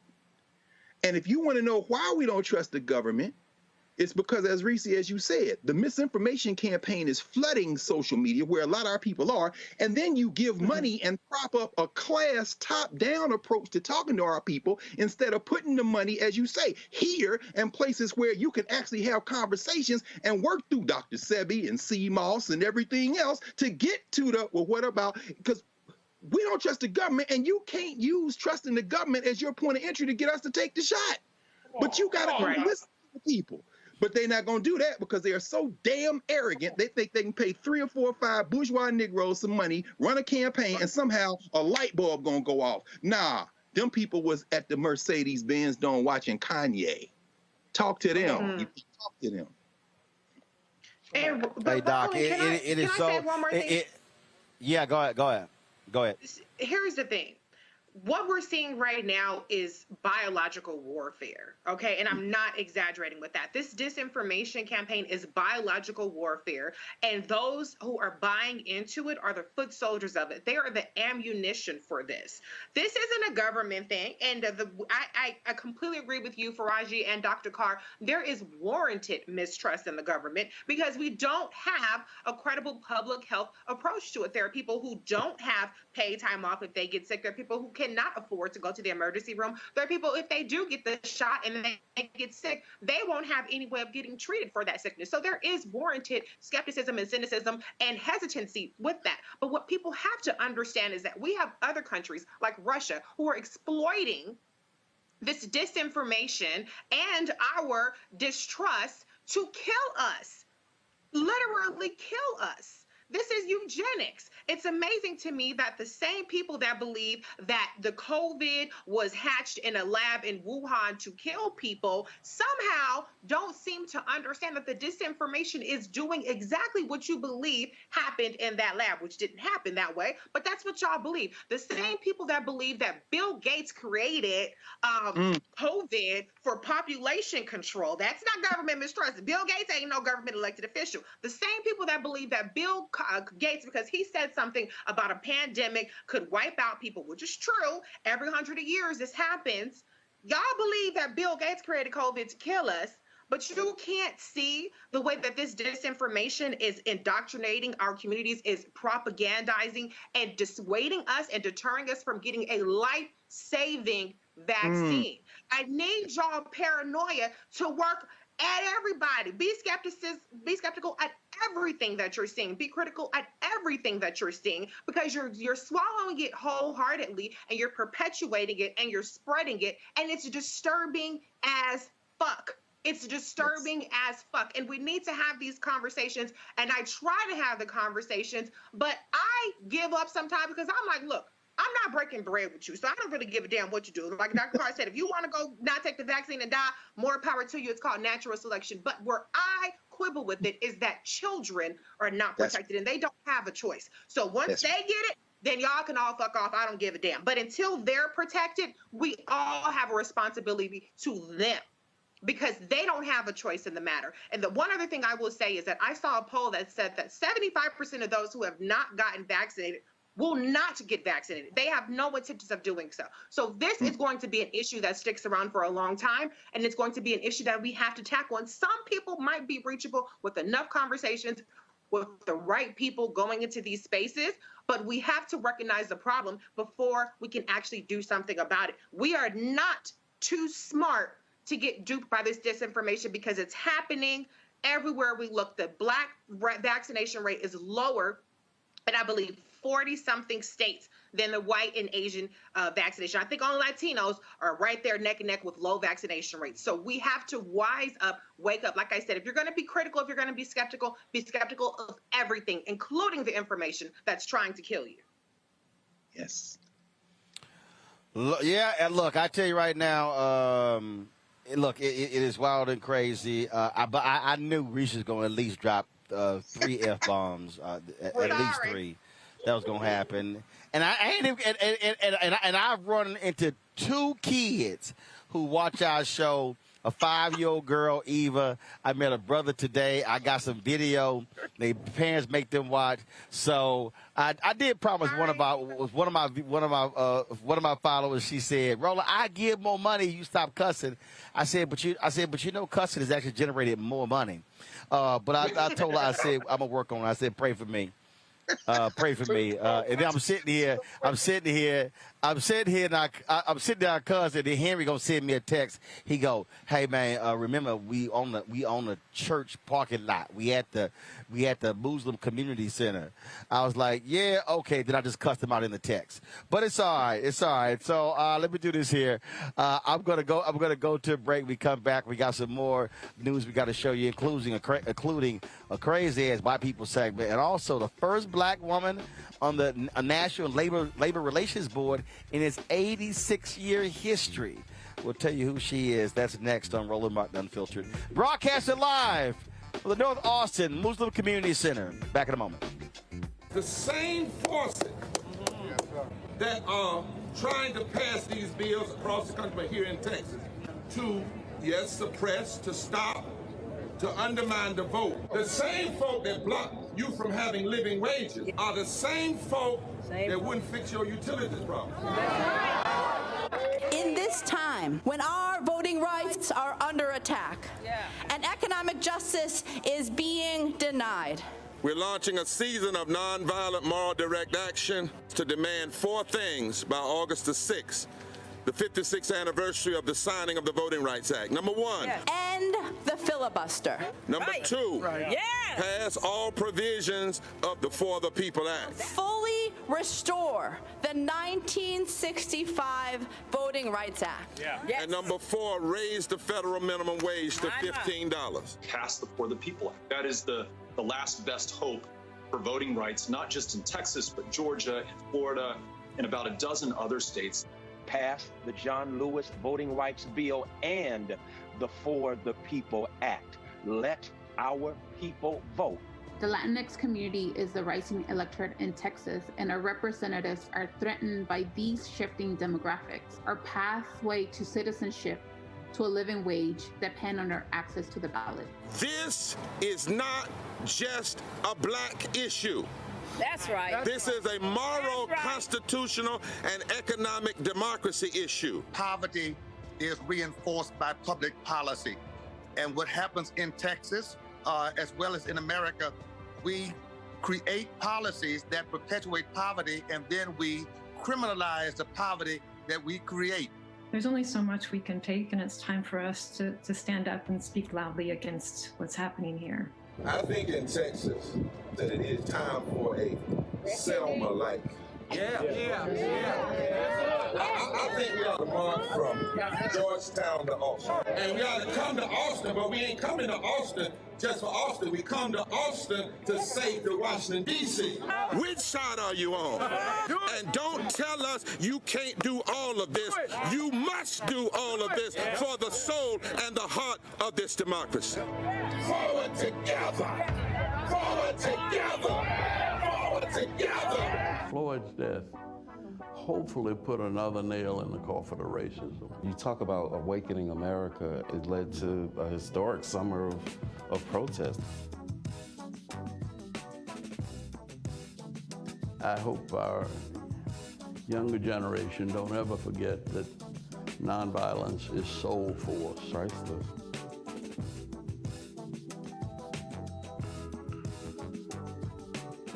Yo, Peace World, what's going on? It's the Love King of R&B, Raheem Devon. Hey, I'm Cupid, the maker of the Cupid Shuffle and the Wham Dance. What's going on? This is Tobias Trevelyan.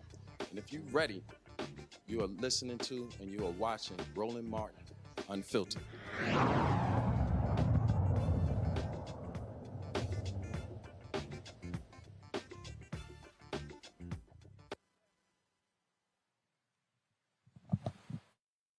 The National Labor Relations Board welcomes Gwynne Wilcox. She's the first black woman to serve on the board in 86 years. She was confirmed by a vote of 52 to 47 in the United States Senate. She will fill a vacant seat with the term expiring in August of 2023. Wilcox has worked on a series of high-profile cases in her decades-long career, including a major recent National Labor Relations case accusing McDonald's of retaliating against franchise workers who participated in an organizing campaign. The President Biden has prioritized appointing members to the National Labor Relations Board who will protect worker organizing, collective bargaining, and workers' rights.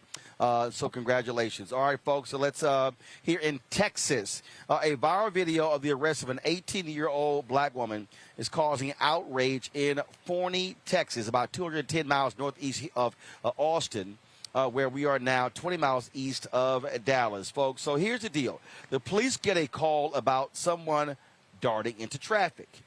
The officer, identified as Connor Martin, arrives on the scene, and Nakia Trigg was who he saw walking down the residential street.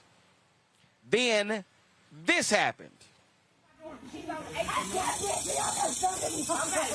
Why you don't have to ever hit her? She will stay down, okay? You need to back up. You need to back up. Do not touch me. Back up. Back up.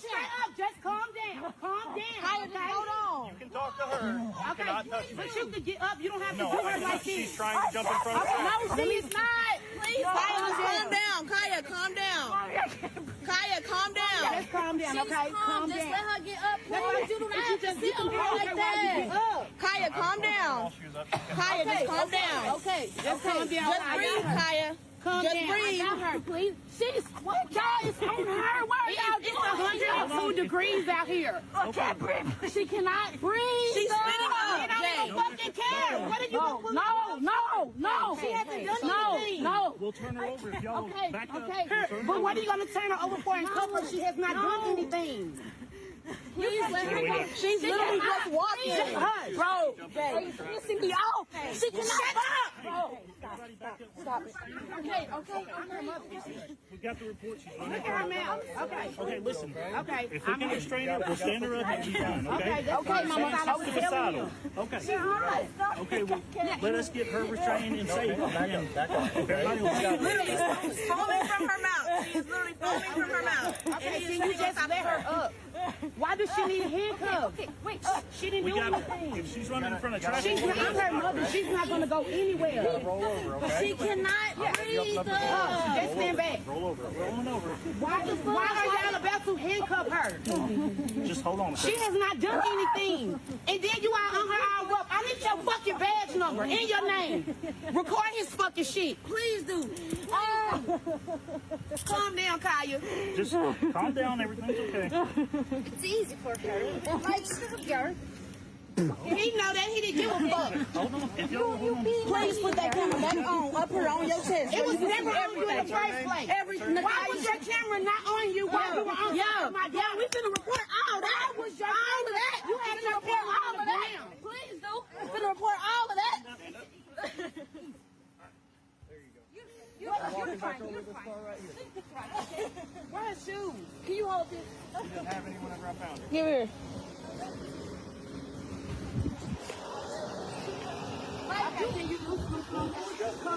I'm not talking to you. Stop. Let go.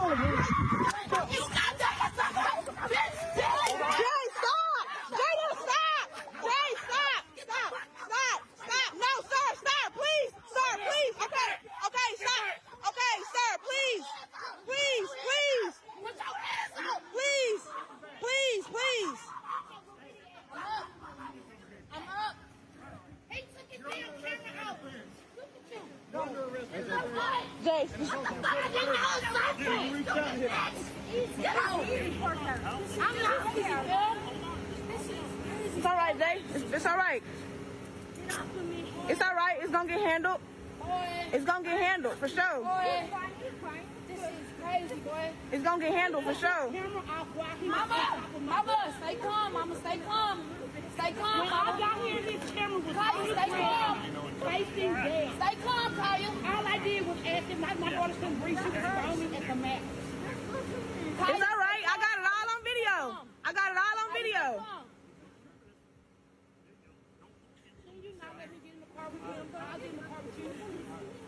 Please do not put him in the car with her. Please don't. Don't put either one of them in the car with her. Ma'am, please get back to us. Miss, come back. Come back. Come back. All I did was ask you to listen to. I got it. So Trigg was taken to the hospital. Trigg was taken to the hospital for a mental evaluation. Her mother, Anthony Gray, was arrested and charged with assault of a public servant and interference with public duties. She has been released on bond. Kaufman County Sheriff's Office is aware of the video and investigating the incident. That right there, Faraji, is a perfect example of what happens when an officer makes the right call as to how you engage. One, clearly this is why you need mental health professionals dealing with a lot of these cases. Two, I have never seen a police officer lay his entire body on a woman to restrain her.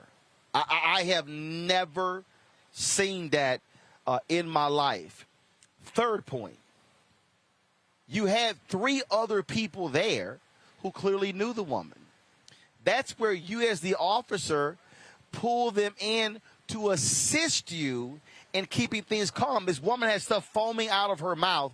And I remember the case after George Floyd when police were detaining someone and he was sort of resisting, and three other black people came along and said, hey, they helped the officer calm the brother down. They talked to the brother to relax. They helped him along. That's what happened. That's where cops have to make better decisions. I'm gonna be honest with you, Brother Roland. I couldn't. It's heartbreaking to watch that video. It's absolutely heartbreaking. I've never seen a move like that. was physically on top of the woman, this young girl, I mean. And I mean, if you see foam coming out the mouth and you in 100-degree weather, wouldn't you think maybe I should just kind of change my restraining tactic here? I mean, you physically on top of the woman. You got people around you. This is a dumbass officer. It's like we want to try to politic our way out of certain things. We want to try to rationalize our way out of things. But this is just piss poor judgment. And this is a terrible call. It was a terrible call. And I mean, then you get with the mother and the family members and the whole thing. I mean, I'm so sick and tired of simple calls that can be handled. You and I know that certain things can be handled in one way. It can go left in 30 seconds or less. Yep. Reese? Ooh, Chad, I already said 3 F words, so I'm going to try to restrain myself here. But what we saw was sexual assault, number 1. Number 2 is demonic. Okay? It's savagery. And it's intentional. The point was not to detain her for any kind of threat. The point was to, number 1, get his rocks off, like I said, sexual assault. And number 2, to dehumanize her. And this is the problem. We can't appeal to white supremacists to see our humanity because they don't see that. Why was that necessary when if she was the person that was running through traffic, who gives a damn? That was an F word. Who gives a damn? What difference does that really make? Does that warrant violating her? Does that warrant assaulting her? Does that warrant brutalizing her in her completely vulnerable, traumatized state, adding to the trauma? If you see a person who is dealing with something, why do you exacerbate that trauma but for the fact that you are demonic? That you get your rocks off of doing that off of violating that woman. And then to your point, Roland, clearly these people around the young girl knew her. Clearly they were trying to calm her down. And Dr. Carr, I'm sure you'll say this, but you made the point when we had this discussion last year, I believe, that it's unfortunate that we have to essentially be accomplices to what the police are doing when they're already violating your rights. They're already breaking the law, but yet we have to help them so that they don't further brutalize us. It's disgusting. It's enraging. I hope that this woman and her mother get the legal counsel that they need to beat these charges because they never, ever, ever admit they're wrong. Or if they do, they quietly drop the charges. And she's in real legal jeopardy now. And she's out on bond, which means that there was money involved in the situation. So it's further harm done to this family. And like the mother said, I don't know if you guys heard it, why weren't you recording? And to the black man that walked up into that situation and helped those devils brutalize these 2 black women, shame on you, because we saw on that January 6th commission with the Capitol Police, it's not the same, but we saw how they testified to how they were attacked with racist abuse more than anything. They were fighting 2 wars. There's no back the blue when you're black. And so what he should have done in that moment is back these black women and de-escalate. And we need people to respect the humanity and the mental health state of people instead of violating them and taking advantage of them, which is what we saw. That's absolutely right. Great car. No, I agree with everything that's been said. I think this can be reduced to some very simple steps. The police are hunters. That's what they want. That's what they are. So it is now time for everyone who is not police to become the police. So, and I'm sure there are these videos out on YouTube and there's things, but these are some very simple steps. Step number 1, when you see something like this start happening, not only begin to film and record, but go live stream it if you can. That means setting up a Facebook Live or whatever, live stream it and immediately indicate where you are, what street, what city, what state. This need because, you know, so we don't see like what we saw in Atlanta with those 2 black cops that kicked that lady in the head the other night. Black or white. If you back the blue, we back the black against you. You are the police. Now it's time for the people to become the police. It's one thing to record it. and then show it. No, live stream it. Number two, Lil Connor Martin, all of a buck, maybe a $1.05. You couldn't choke the life out of her because you the mascot of the damn Kaufman County Sheriff. Your hat's the biggest thing on you. We seen the pictures, little fella. And you're right, Reese. He's getting his rocks off. Look at him. She can breathe because he's a buck.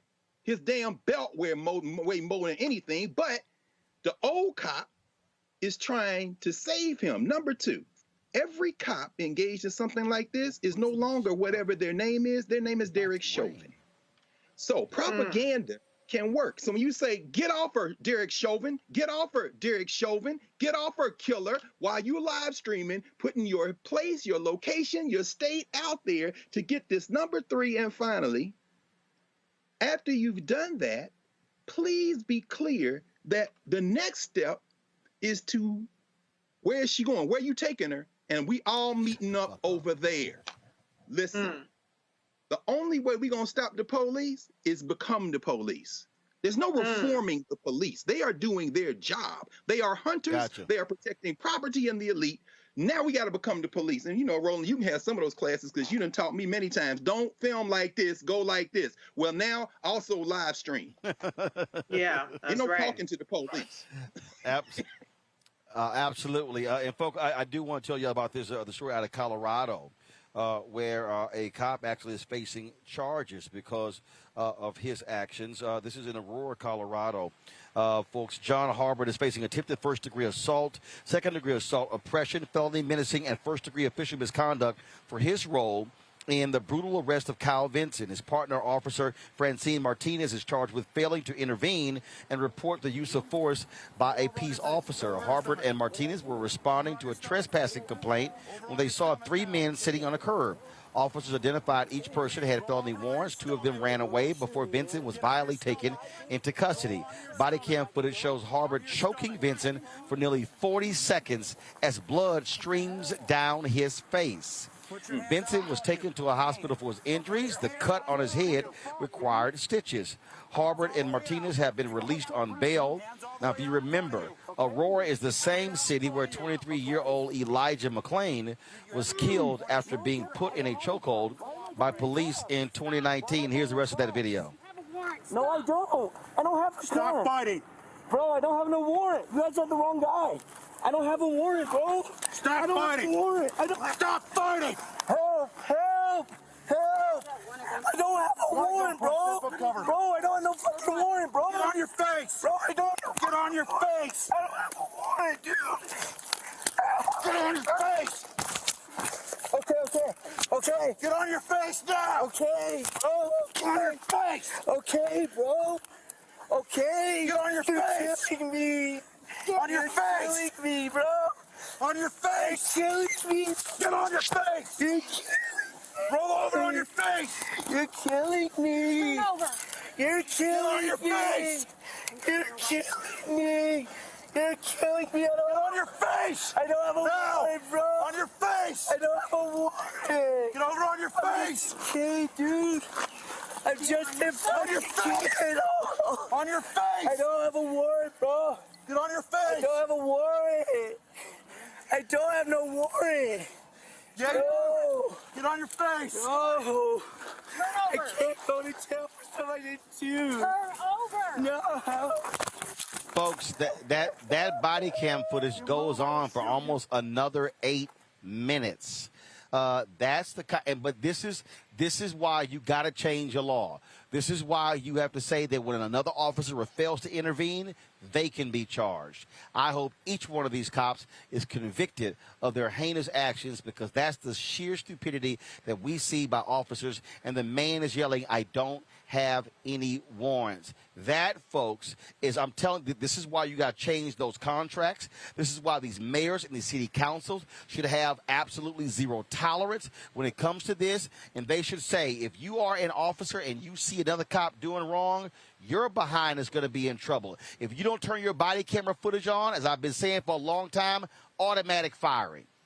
If you lie on a police report, automatic firing. You're not going to change what happens unless you start sending these thugs with badges and guns to prison and until you hit their pocketbooks. And we also have retired LAPD Sergeant Cheryl Dorsey, who has been on our show many times, who said there are no doubt Klansmen who are serving in police departments, and she said it's point blank, and that's the thing that we just got to just be honest about and deal with. And so we'll be following that story, folks, to see what happens next. All right, my last story. Y'all know what time it is. No charcoal grills are allowed. I'm white. I got you, huh? Illegally selling water without a permit on my property. Whoa! Hey!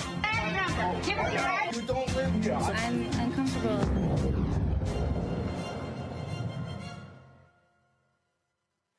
So let's call her Racist Rachel, not Karen, Racist Rachel. Rachel decides to, folks, please.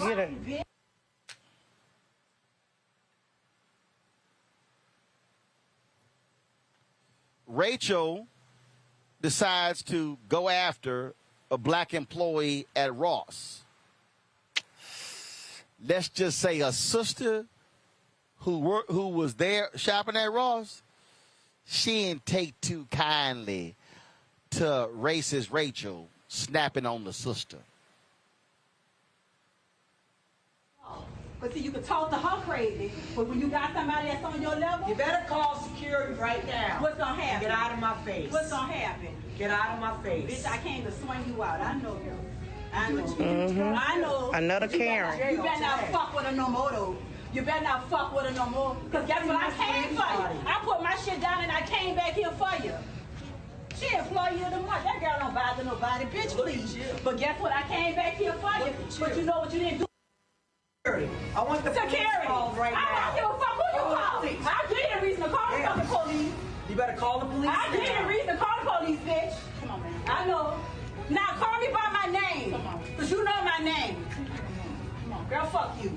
And I meant that. I came back to give it to you. Fuck you. Racist bitch. That shit gonna stop. That shit gonna stop. That shit not gonna stop. You racist bitches. Sick of you motherfuckers. Now come with it. Now, gonna keep it going. I don't give a fuck who you call. You racist bitch. Ain't nobody did anything with you. No, you did something to her. That's what you did. I'm standing here shouting. I know.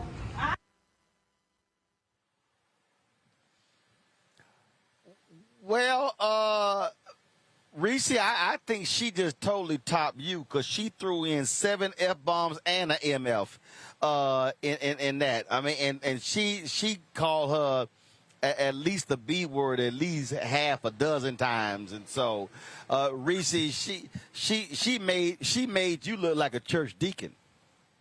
Oh, no. Did you see my Piers Morgan video?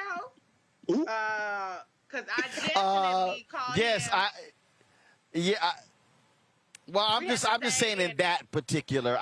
Oh, okay. Yeah, y'all do. Yeah, y'all. I had 3 F-bombs today, but my Piers Morgan video was 1 minute and maybe 30 seconds of fury of F-bombs and B-words. And I'm with the sister. You know what? It's time to violate these people. It's time to get disrespectful because they're too comfortable going after us. They're too comfortable disrespecting us. And then when you turn around and you swing it back on them, all of a sudden, oh, I didn't even do nothing. Oh, why are you talking to me like that? I'm violating your ass the same way you try to violate us. But guess what? You're going to run into the right one. Somebody going to cuss your ass out. And the next step is going to be to lay your ass out on the ground, too. So I'm with the sister right there. And that's what I'm about, okay? Because people are getting too damn comfortable disrespecting us because they think, oh, okay, we gonna sit up here, we're gonna pull up our camera, and we don't want nobody to see how we was acting ignorant. Oh, I'll get ignorant. I'll get ratchet. I'll get ghetto. I'll get whatever it is that you want to call me. I'll be a stereotype, but I'm getting your ass, and you're gonna learn not to keep messing with us. And so I'm all for that energy. I'm all for that energy online. I'm for that energy in person. Anybody that knows me in person knows that's exactly how I get down when it's time to get down. And that white lady, that Karen, she sure was on mute. She was sure keeping it cute. And the funny thing to me about it was how she said, I didn't even do anything to you. And see, that's where they don't expect us to come in and protect each other. But they don't know that that's what we do. When we see another Black woman that's being abused and she's in a situation like where she's at her job and she came down your ass, that's the we step in. And so if that was me, I would have done the exact same thing. Kudos to her. Let's stop being civil. Let's stop being the ones who record every little incident, cuss them out, lay them out. It don't have to go viral, but you let that person know, not this time. Ain't no, oh, Twitter, do your thing, identifying them. No, check them right there on that spot and let them know you ain't gonna play me like that. Mm-hmm.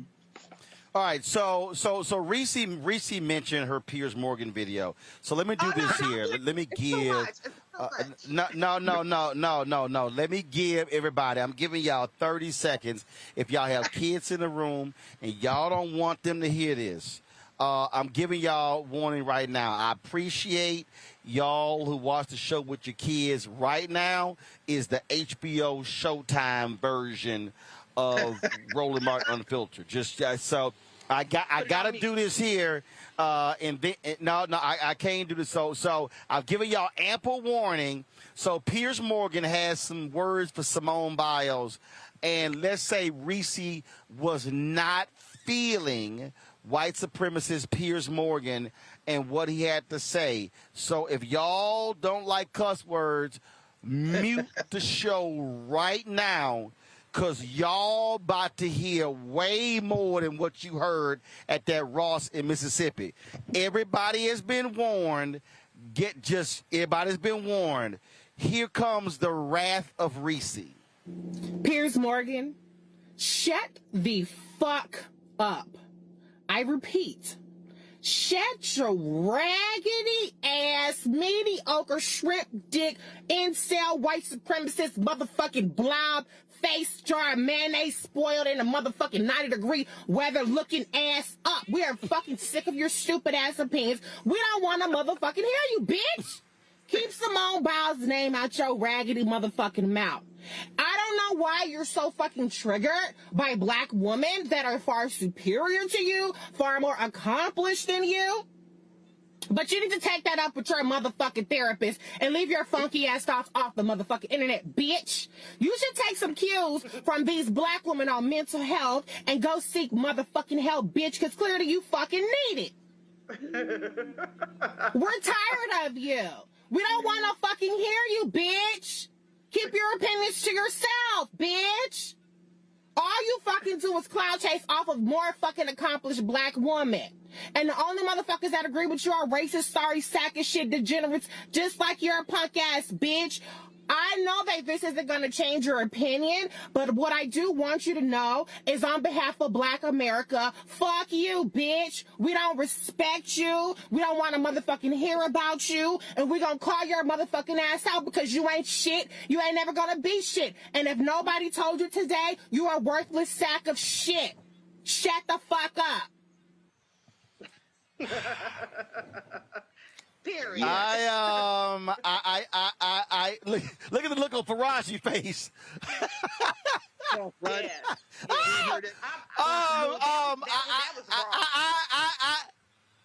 I didn't know how to respond, so I had to call somebody. Just go ahead and bring him up, please.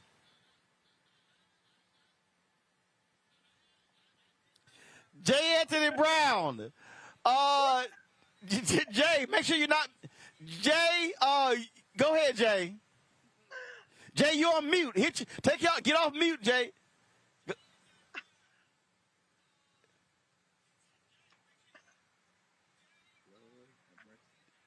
Jay, you on mute?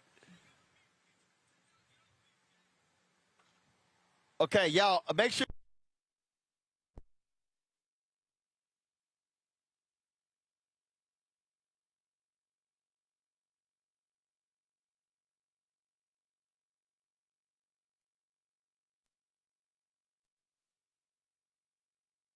Now we can hear you. Guys, turn my audio. Don't turn my audio down. Damn. Hello. Okay, so there you go, J. Anthony Brown. Reese. J. Anthony Brown, you take it away. Reese. Yeah. Can she hear me? I can hear you. Yeah. Reese, yeah. She can hear you. She can hear you. From one cusser to another cusser.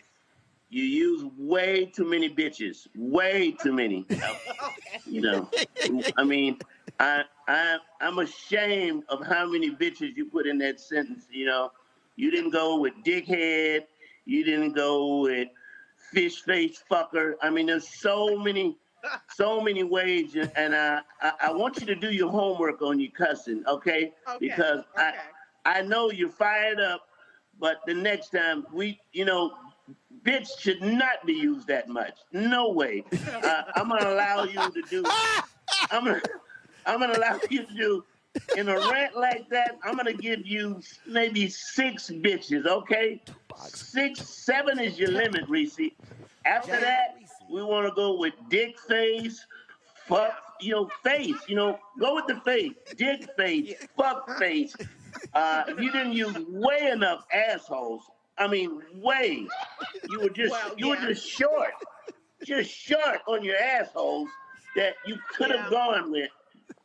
Yeah. I got it. Jay, you did a show.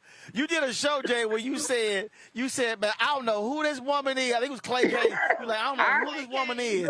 But that's the most I've heard you on Clay Kane's show, and I don't know who. I called Roland. I said, I don't know who this woman is, but I've never heard anybody that knowledgeable that could cuss that much.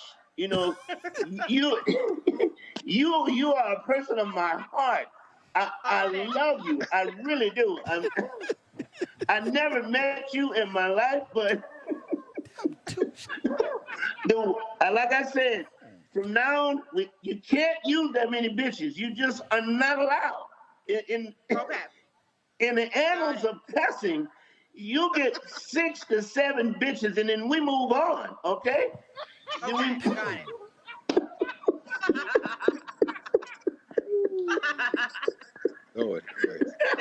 I will take that under advisement. I'm more creative when I talk about women because I don't use the B word for woman. But for Piers, I wasn't tethered by the B word. But now I know next time. In cursing a man, you can call a man a bitch and not be offensive. No. You are absolutely right. Don't apologize. No, but I just thought you were heavy, real heavy on bitch. Yeah. That's what Yeah. But I have a distinctive way of saying it that people enjoy. But I will call less bitches and more MFers. I did not use assholes, so I should have used that one. I mean, but I did get male face in there. Ass, bitch, motherfucker, punk bitch. This. Yeah. I need you to remix the video for me. Yeah. Remix it. And let's send it to Piers Morgan. Yeah. Yeah. It was great. It was Thank you. It's an honor. I'm so honored. That's the best compliment I can get. Well, I've been trying to get Jay on Thursday. He's been real busy the last 3 weeks, and he texted me. He said, "I can come on now." I said, "Man, y'all got to get him on." So, Reese, that was my surprise for you, Reese. Having Jay Anthony Brown give you some lessons on cussing. Love you, man. The White House was mad. All right, Jay. Yeah, thank you. I appreciate it. All right, Roland. All right, Jay. Later, man.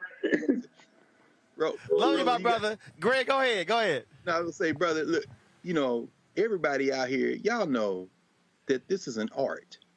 I got a sister, a good friend of mine, we wrote for many years, Makeda Kumasi out there in LA. She's a spoken word artist, and she gets up to perform sometimes. She said, "My heart is pumping poetry." What we just heard is poetry. Now, if you're in a speech class at a HBCU, if you're a professor worth your salt, you would look at both of those demonstrations of eloquence and chart them out.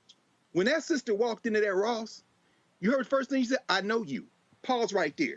Now, that's the first line. So this is not a speech to persuade. This is not. I know you, and then I came here for you.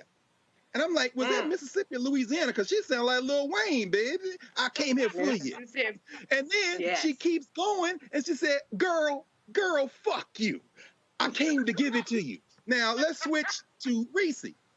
You see, in both these examples, what you have is a sexual undertone. They are stripping, in the first case, she's taking away this woman's power and her humanity. In Reese, in your case, you are stripping this man of his manhood. Hence, what I think was the appropriate use of the word bitch. And with the inflection, they took our languages, but we kept the tones. So when you say bitch, in other words, and Roland, you confirmed it because you said, and Faraj, you appreciate this, Clay Davis. You didn't say Clay Kane because that's how he used shit. In other words, there's a tone to it. Finally, now I can't say MF because I'm thinking, Faraj, you appreciate this, Francis Crest Welsing. What are the origins of this? However, when you call somebody a bitch ass, what you're really doing, you are completely removing any ambiguity as to whether or not they're a man. Reese, that was a clinic in destroying any notion of manhood. Piers Morgan, this is what I'm saying. All you young people, I'm too old for this, but what I've noticed is, and what I expect is going to happen, Reese, and with the sister at Ross, some of these young people are going to take Nas's ether and put it under there. So just when it goes viral with the ether soundtrack underneath it, just make sure they break y'all the peace of the prophets. I'm thinking that's what they're going to do for her. I don't know. Hey, no, I think so too. No, hey, look, first thing, Dr. Carr just gave us a class. First, J. Anthony Brown, then Dr. Carr had to break it down like that. Come on, bro. Come on. Only on Roland Martin. Now look, now y'all know, I throw a couple of cuss words on this show, but Henry and Anthony would tell you when we in a Mobile. No. I will cuss them up. Y'all don't understand. There is a rhythm to cussing.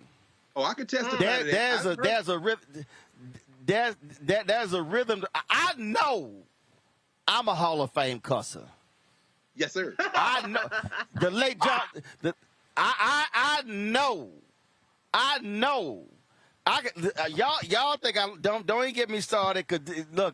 Cause y'all don't let me. Cause see, first of all, when you hit somebody with the right cussing, you gotta have, especially if you're a dude, you gotta have a certain level of bass. You got to have a level of what Dr. Carter said of complete disrespect. Yes, sir. For that person, and you got to go for the gut. I'm gonna give y'all one. He ain't gonna like me telling this story. When we had our TV1 show. We went out with TV1 show. Henry and I would engage in this thing back and forth where he was like, what? I'm running this. Henry was like, I'm running this. And I was like, man, you ain't running a damn thing. So we start going at it. I said, let me tell you something. I said, you know what? I said, pretend this is a piece of chalk. And I walked over to him and I did an outline around his shoes. I said, you the man inside the chalk. Outside the chalk, you don't run shit. Outside the chalk, I'm the goddamn man. Now, even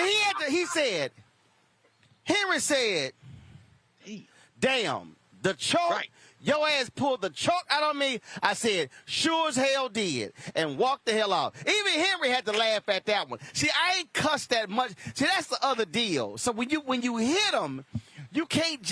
You got to add some other stuff to it. To your point, Doc, you got to ether them. And so every time, so there's those moments. There are those moments when we go at it. I'll be like, let me get that damn chalk out. Ooh. Let me get you. And see, you got to throw a look. And you got to throw a look in there. See, y'all didn't see the look. This is the look. You want me to pull that chalk out on your ass? See, I'm just. Somebody's parent, bro, Roland. Why you gotta be somebody's parent, man? That's a parent move right there. Well, actually, no, Faraj. That's what they say no, in Philly.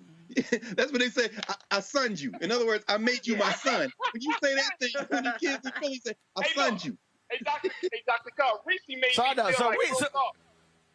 Reese made me feel like a baby mother. She came across like a black baby mother. Oh, no question. Talking to the dude, the father of a dude who is just not there when he needs to be there. Oh my God. I felt that pain right there. Hey, look, I told y'all. You gotta fight.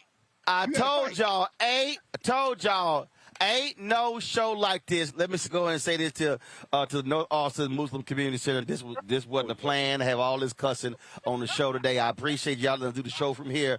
But cussing will keep your blood pressure down. I'm just letting you know. Mine is like Mine 115. Mine 115 over 70. I ain't like. I don't think they mind. Bro.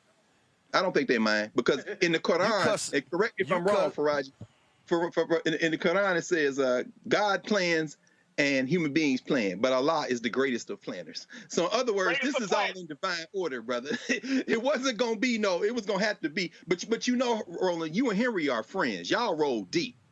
In the case in Ross. What she's saying is, knuck if you buck. Anybody stand there and take that kind of cussing and don't fight? She said, I know you. And Reese, Pierce don't want no part of you. You got to fight. When you get cussed out, he don't want none.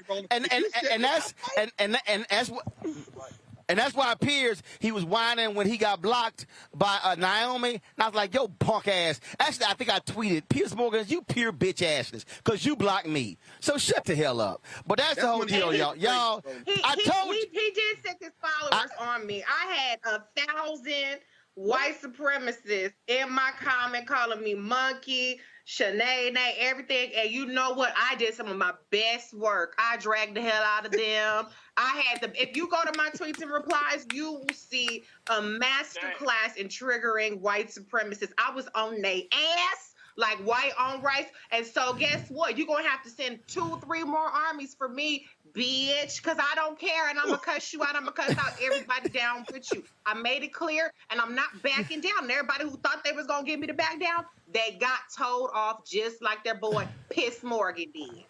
Woo! I told y'all.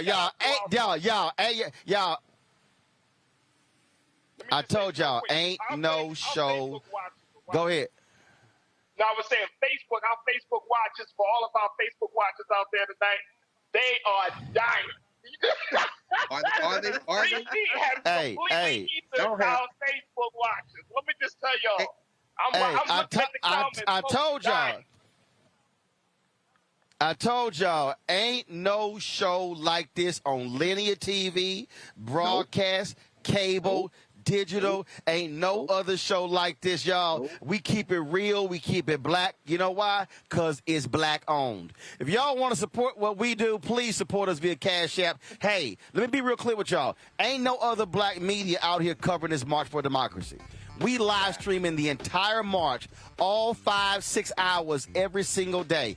That live view unit we got, yo, that's costing us money every single day. And so I just want y'all to know this is why we do what we do for our panels, for our guests, for what we do out here in Austin. We're going to be live streaming tomorrow. Don't forget, on Saturday, we're going to be broadcasting live from the state capital of Texas because this is important to us as well. And so please support us via Cash App. Join our Bring the Funk fan club. Every dollar you give goes to support this show. Every single dollar, y'all, for the equipment, for the staff, for the travel. Cash App, Cash App, $RM Unfiltered. You've got, of course, Venmo.com/RM Unfiltered. Zelle is Roland@RolandSMartin.com. Roland@RolandMartinUnfiltered.com. PayPal.me/RMartinUnfiltered. Please support what we do. Y'all, I'm telling y'all, I cannot wait to drop an announcement on y'all. First of all, we're going to do a big unveiling of our new studio. Man, it's going to be, y'all, I'm telling y'all, it's going to be crazy. But then I got another announcement that I'm going to drop on September 2nd. Because we launching something on September 4th, the 3rd anniversary of Roland Martin Unfiltered, that's going to make all y'all say, damn! That's what y'all gonna say on that day. I'm just letting y'all know. All right, folks, I'm gonna see y'all tomorrow, 8 a.m. Eastern. We live stream the third leg of the march. Y'all, check it out. You're watching Roland Martin Unfiltered. Y'all know how we do it. We keep it real. We keep it black. We keep it unapologetic. And we keep it real. I'm going to see y'all tomorrow.